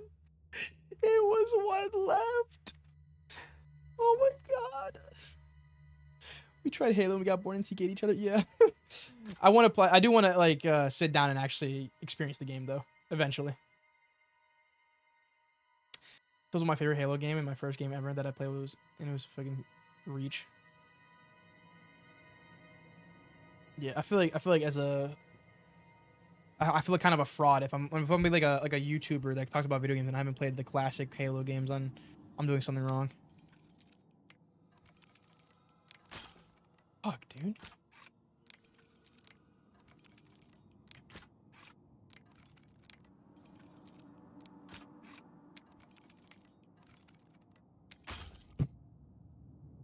fuck? Oh my god.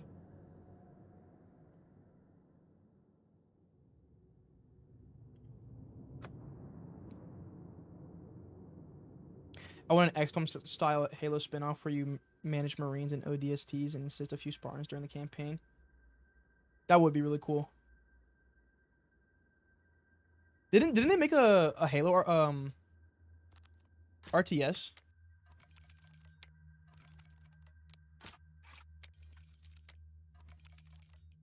Fuck. A turn-based Halo like XCOM would be awesome. Yeah. I think Halo as like an IP and the world in general just has so much potential that's just not being handled by the right people. Again, Microsoft ruins everything. I really think they're not gonna sell it off. They never will. They fucked up the Halo show. They fucked up Infinite. Even though the campaign was decent from what I've seen. God damn. But the potential with the IP is massive. They just gotta actually capitalize off of it. Microsoft killed Halo. Man, Boba, Halo be killing fucking everything. Halo is just the tip of the iceberg, but Microsoft loves to kill shit. Once it stops making monetary value, it's donezo for whatever the fuck Microsoft owns.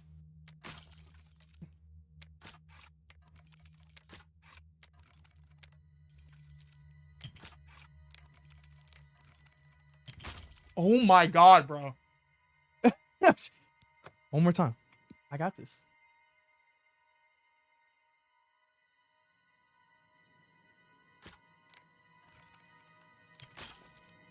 I'm not even gonna try that one. That's a bad omen. I failed on my first one. Halo 4 was a decline. Halo Wars, but in my opinion, it's a blob mobs. If they made an RTS, I hope it would play more like Company of Heroes. Yo, Company of Heroes, that's a really good pull. I haven't heard someone talk about that game in a hot minute. The first Company of Heroes was so good. And, of course, it got ruined by greed, I feel like. I haven't played Company of Heroes 3, but I've heard that you have to pay for, like, half the shit in the game. Same with the Company of Heroes 2. It's, like, constant. It's like Paradox Studios or Paradox Interactive with constant, like... You have to buy the fucking snow maps or a specific gun or a specific person. And everything is a DLC. Love when companies sit on IPs and do nothing with it like Jak and Daxter. Yeah. It's always the suit's faults. You gotta realize, like, when it comes to the gaming industry, like, the game devs, they know what people want because they are gamers themselves. Right? When usually something's not acted upon, it's usually because it's seen as a financial risk. If something is never made, it is seen as a financial risk. And once it's seen as a financial risk, it will never come back.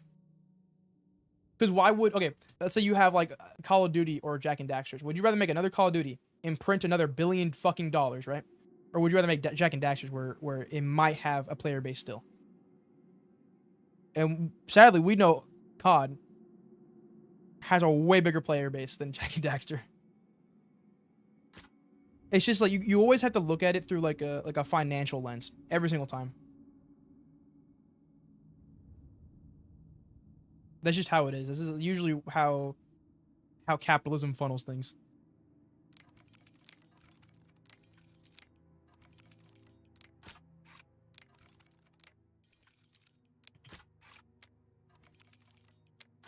One more. Fuck, dude.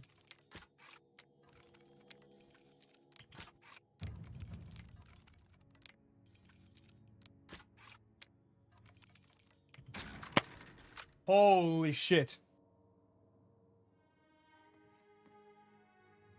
It's the parasitic investors want guarantee on return on investment. That's why we're in the era of demakes. Yeah.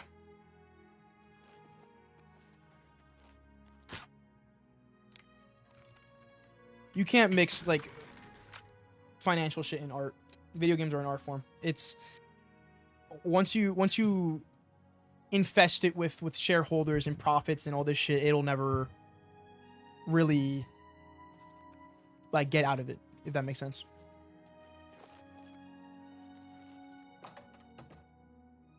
But to be saying like gaming is dead is just a lie, because there's still constantly good games that come out, especially passionate projects. Like if you want to talk about like greed corrupting a company, you can talk about like EA or Ubisoft. Then sure, that's completely fair, because it's true.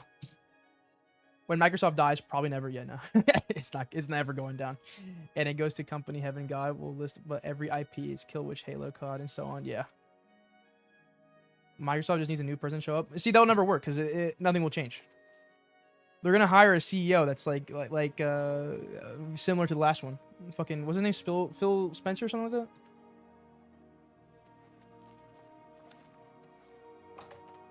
And also, I'm pretty sure Xbox is out of the whole console market.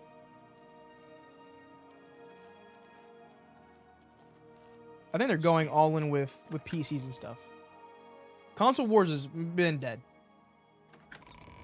And both companies are realizing that, are slowly going to PC gaming, I think. I feel like the PS6 is going to be like a hybrid of some sort.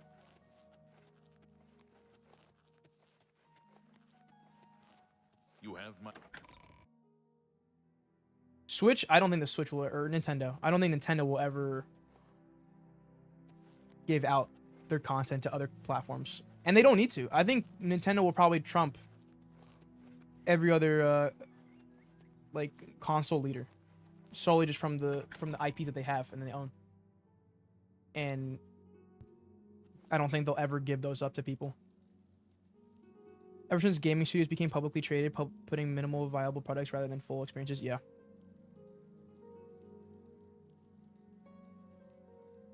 The next Xbox is going to have access to Steam. And there's no reason for them not to have access to Steam, because you have Game Pass on PC.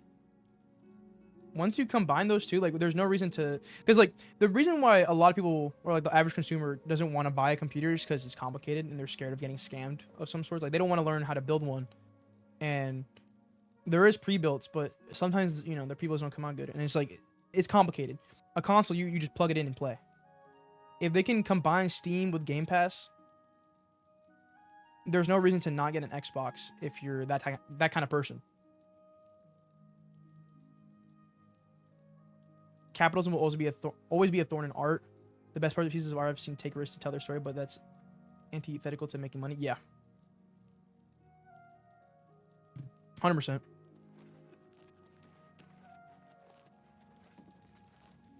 It's like oil and water. You can't mix it. The moment you try and push, like, art in a monetary way, it'll lose a bit of its soul. It'll never be as good as it previously was. Like, passion will always triumph a need to make money as an incentive. Is there a new ad that said that everything is an Xbox, including you and me? I don't know.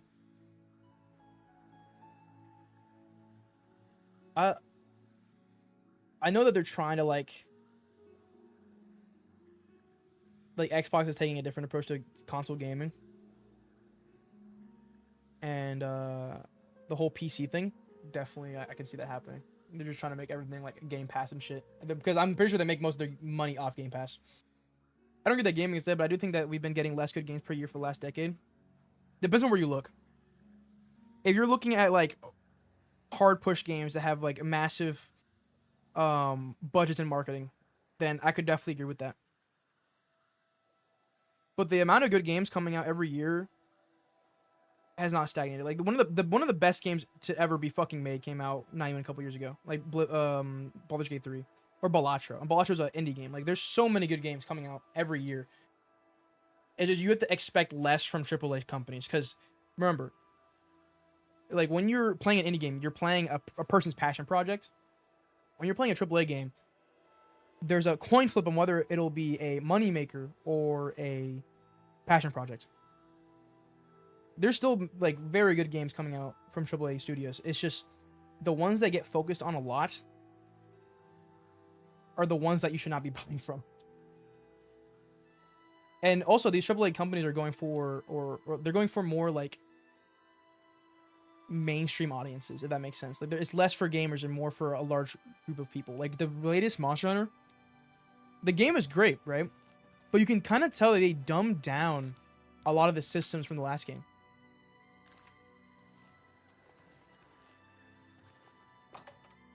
Like, it's not meant for Monster Hunter fans. It's meant for, like, a larger audience, if that makes sense.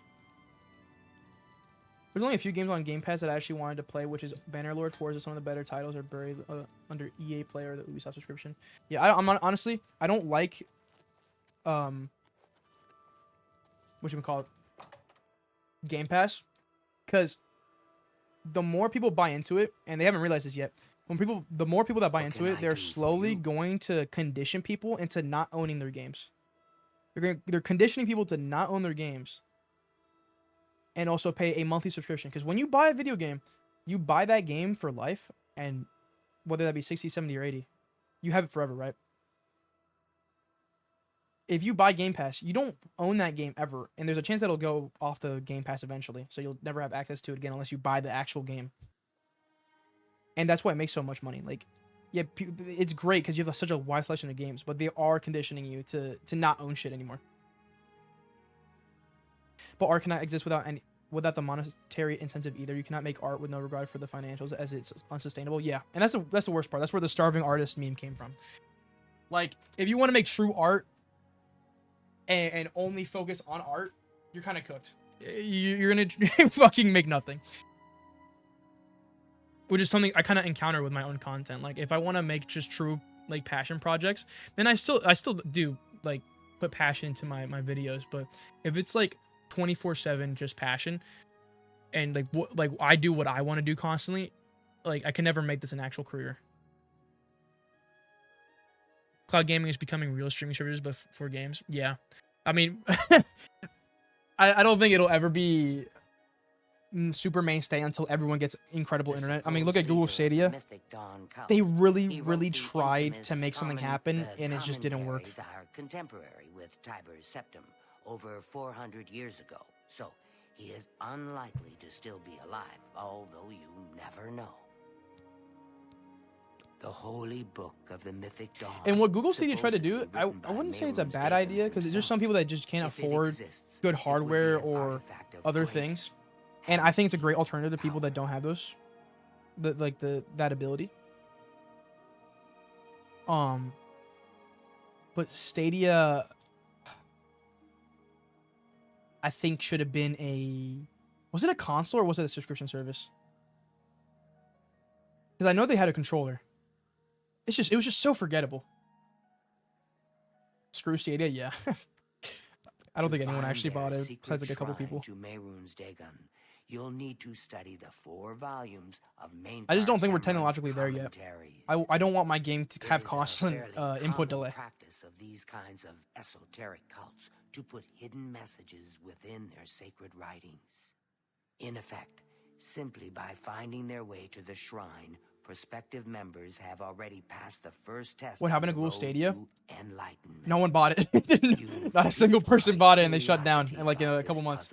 They really tried pushing Destiny 2 for some reason. It was like constant ads for Destiny 2, like this full-on campaign on like making Destiny 2 like the mainstay for Stadia, and like how you should buy it just for Destiny 2.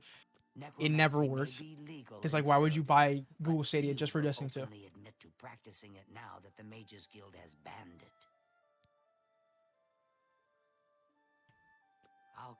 The whole future angle on like gaming and like just money in general is all about subscription services. Like everyone wants that constant income.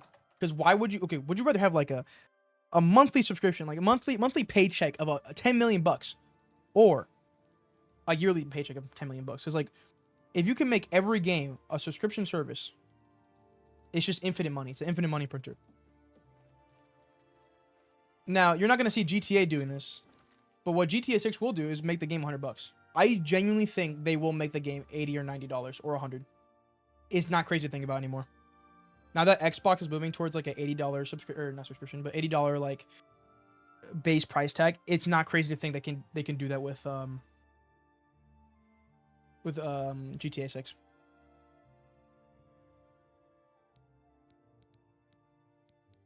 Tarminus is the marker.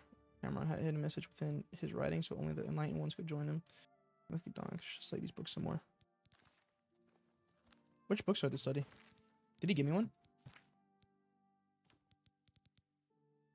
Google Stadia failed because of how terrible it was when I first released. The Google went all in with it, even with the technology wasn't available. Yeah. Not gonna lie, marketing or making an original controller is really hard.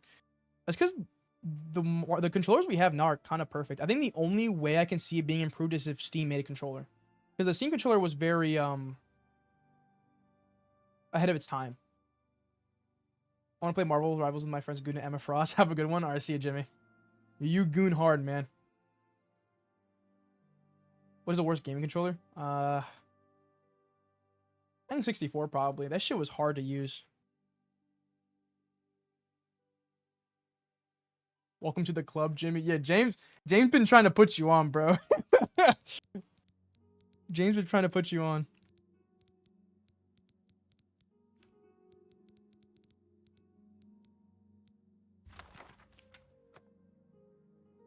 I feel like I should have done like a spellcaster run, because I heard you can make your own spells.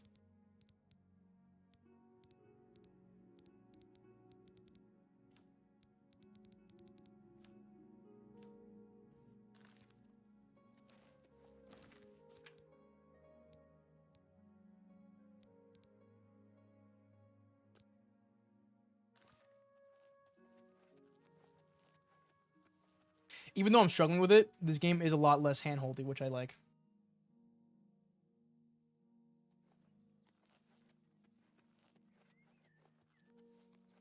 Oh, that actually think instead of just mindlessly following the cursor around. Which a lot of games, I feel like, well, not a lot of games, I just say Bethesda games. I feel like in Fallout, I'm just staring at the compass marker the entire time rather than actually looking at the visuals.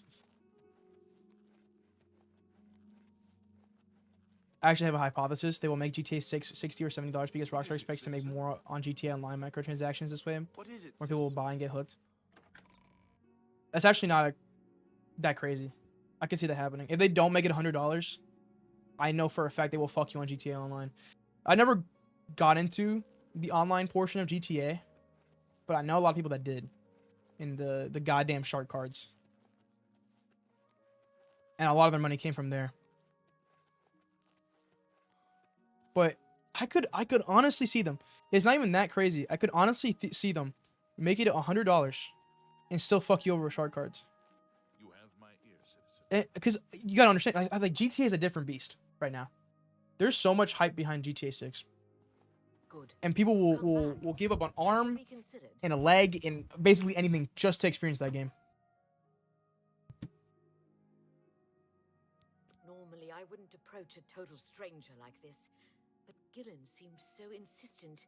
Now, I have bad news. The mods are gonna take like 5 hours up in New Vegas for 10 hours. Dang, how many are you downloading? Here's my idea. Buy a service for 70 bucks and every day there's a different game to play. Maybe the same game can be on multiple days.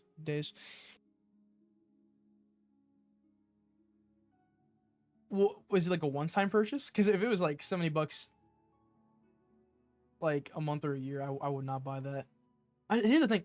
It could be like the greatest subscription service ever and give you like every game ever. But the fact that I don't own those games turns me off to the idea completely. Even if I save a bunch of money, I could never do that because I genuinely just want to own my games. And I say that as I own 100 games on Steam, and that you technically don't own the Steam games, it's still more like tangible than whatever the fuck they're offering.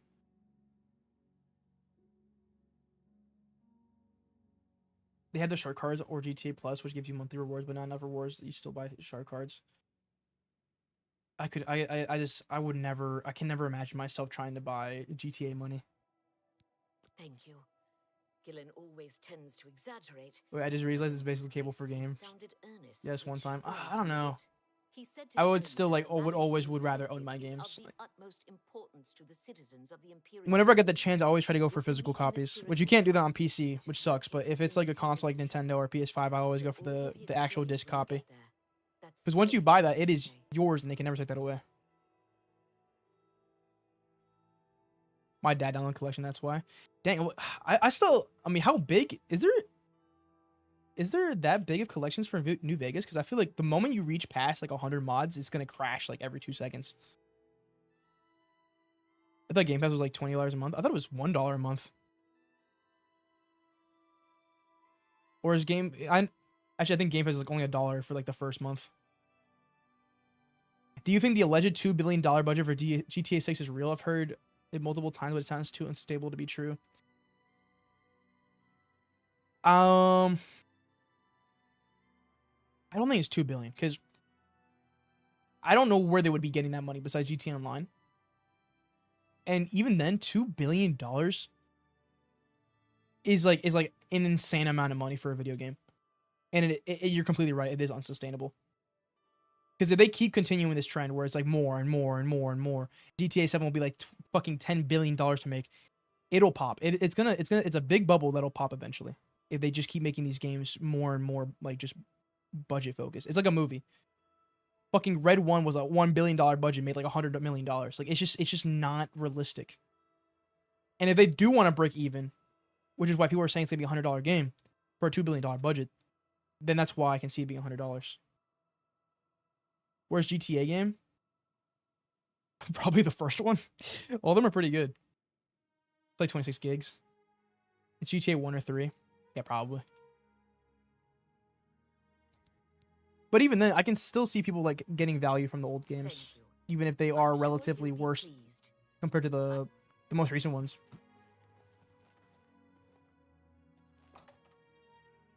My first bad experience with digital games when I had bought Divinity Original Sin Definitive Edition. I deleted one day to make space, went to look later, and it was gone and required rebuy. Are you serious? That's nuts, dude.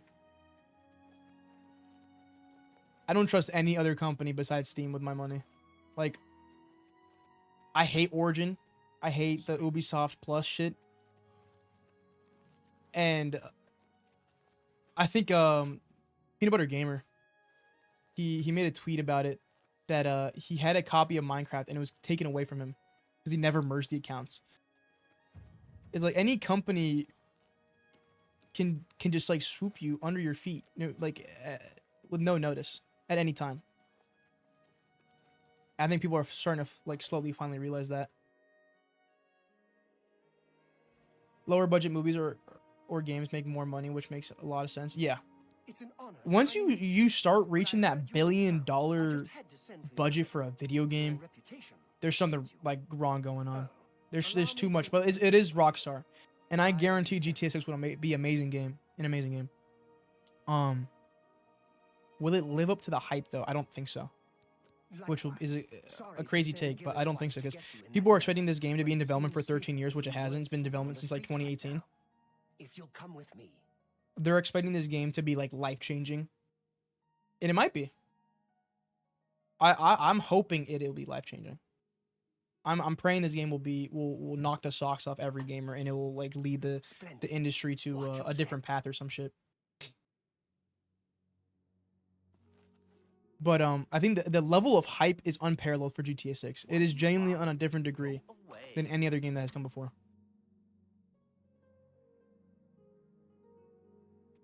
GeForce Now is pretty underrated. Yeah, it's pretty good from what I've seen. I used to hate Origin, but since they replaced it with EA Launcher, I miss it so much. Did they really? Does Origin not exist anymore? How am I this behind? I'm honored by your presence. Nice to meet Investorware? Yeah. They don't give a fuck about you. Long ago, I was brain dead and thought Rocksteady and Rockstar were the same thing.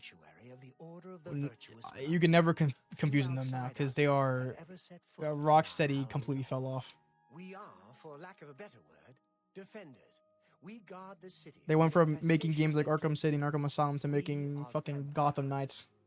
And it's so sad, because I was actually excited for Gotham Knights. Like a co-op Batman game sounds amazing. It is a great idea. Long ago, I mean, it's like 6 months. Yeah, but it's just sad to see. Like, I don't want any game company to be falling off like that. And usually it's not the game dev's fault, obviously. It's just usually just leadership change. A lot of mages swear. People gotta realize, game devs, you will never see a non-passionate game dev. Because why the fuck would you want to be a game dev? That job sucks, dude. You are enslaved when you're a game dev. When you're a game dev, you love video games. Until now. It's come to the Order's attention that Temple District resident Roland Genseric is a vampire and has already claimed one victim. That's where you come in.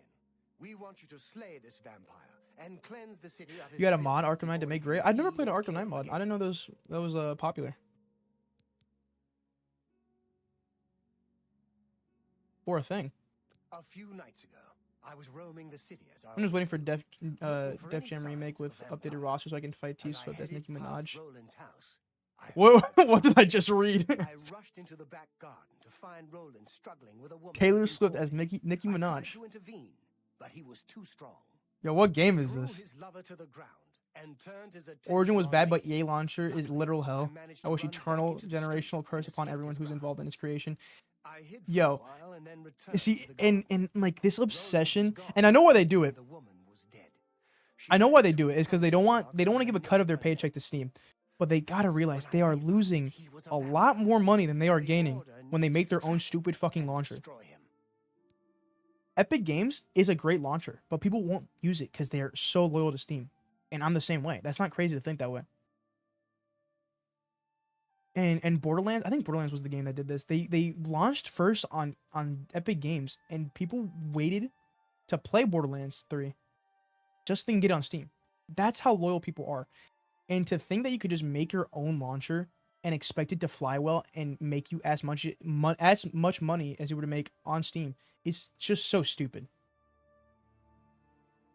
What you should do, and also, oh my god, now you got me on a tangent. I hate when you can buy it on Steam, but to play it on Steam, you have to have the launcher. So some games will make you install separate launchers just so you can launch it through fucking Steam.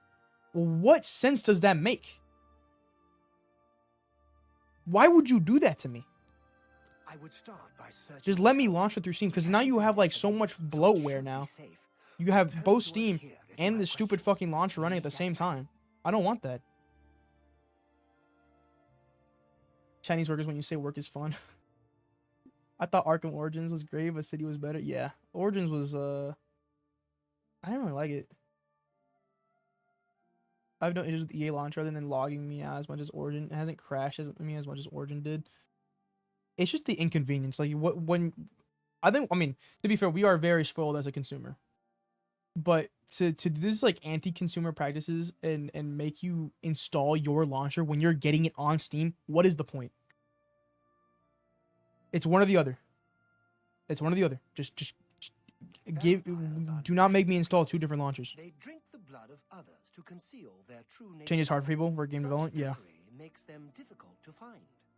You may ask Gillen Norvallo or Greythroat about these creatures. Also, as hot well. take. Besides Suicide They've Squad, Arkham learned Asylum is the much. weakest Arkham game. It's not bad. It's a good game, but it's not the best, and it's kind of boring for me. See, now that offends me. But I think I'm just nostalgic for Arkham Asylum, which is why I defend it so much. But it feels like the most grounded Arkham game because it's not open world. It's very linear, and I think a lot of the details are more focused on. If that makes sense. Rockstar Launcher is the worst unless you launch directly from their launcher, get a pop-up that says Windows 7. You know what's the worst part about Rockstar Launcher is the fact that His home is located in the Temple District. you have to do this From my bullshit home, in fact. robot Ironic, isn't it? verification sequence. So if you're logged out and you forget your password, you have to do this like puzzle 20 times over, and it's super specific and super nitpicky. And it feels genuinely impossible to log in. That is the worst part of Rockstar Launcher. So bad. EA Access doesn't transfer between EA Launcher and Steam.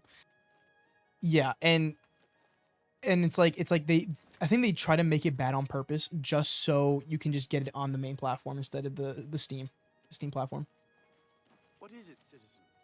What is it, citizen? It's just they make it as inconvenient as possible, and people will give up. Locate Roland. Okay, I should probably wait till nighttime.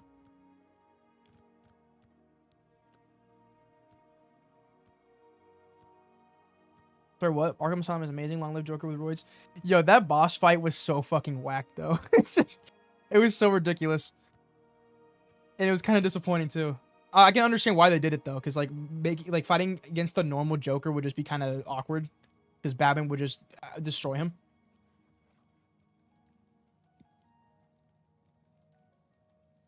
You know, the one thing I'll never forget about the Arkham Asylum games is the Killer Croc sequence. That was genuinely terrifying to me as a kid. That, and no matter how many times you put auto login, it constantly makes me log in. Yeah. It's so bad.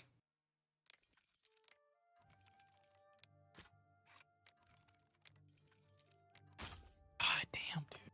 I gotta buy some more.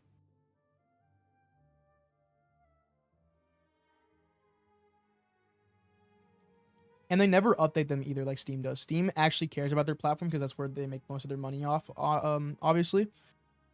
But since they don't have that incentive, there's no reason to improve it.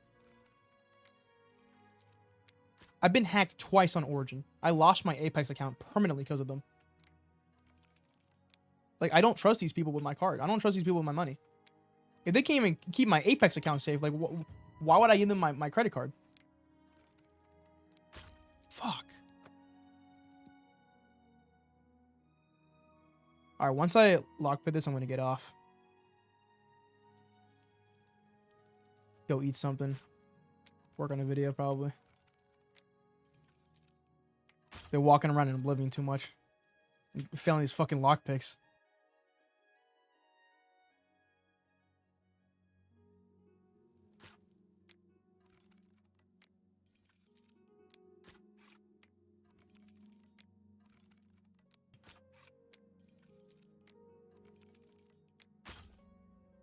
Oh my god. Oh. What's up, Scarecrow? What are you gonna eat? Probably a piece of bread, bro. That's all they got in Hammerfell. A piece of bread and some water. It's like the equivalent to Little Caesars and a cup of water, bro. I'm just broke. To make you feel complete, yeah.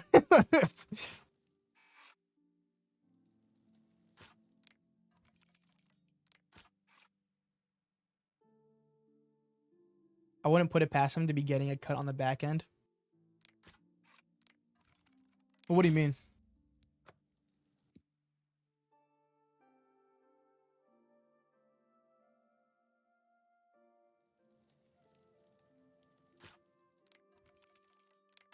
God, bro. This is so much harder than Skyrim lockpicking. Champions don't eat that? What should I eat then? Fuck.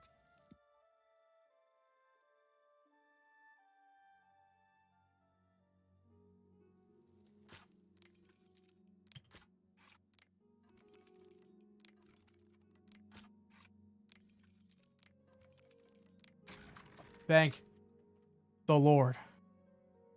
From ripping off people's information? Oh, yeah.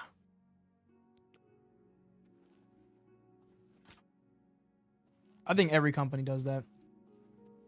Besides maybe Steam. I don't think Steam sells your information. They make too much money. Gabe Newell's too nice of a dude to be doing that to me. I genuinely trust him. I have the joke, but nobody gets it. The joke is longer, bigger, and uncut. Get it?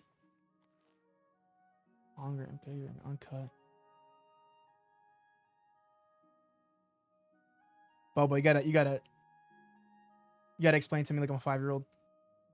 A good steak? Bro. They don't got steaks in Hammerfell.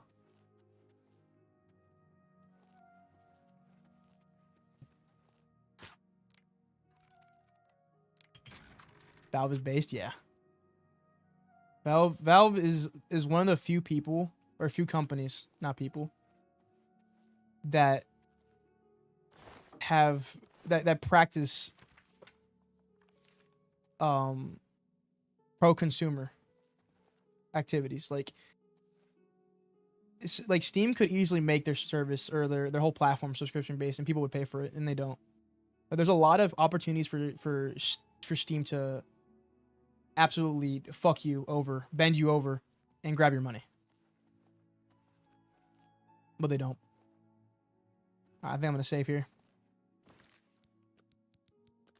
Thank you all for watching. I'm going to go chow down. I'll see you, Boba, David, Scarecrow. See you guys next stream, hopefully. And have a good rest of y'all day. I'm tired.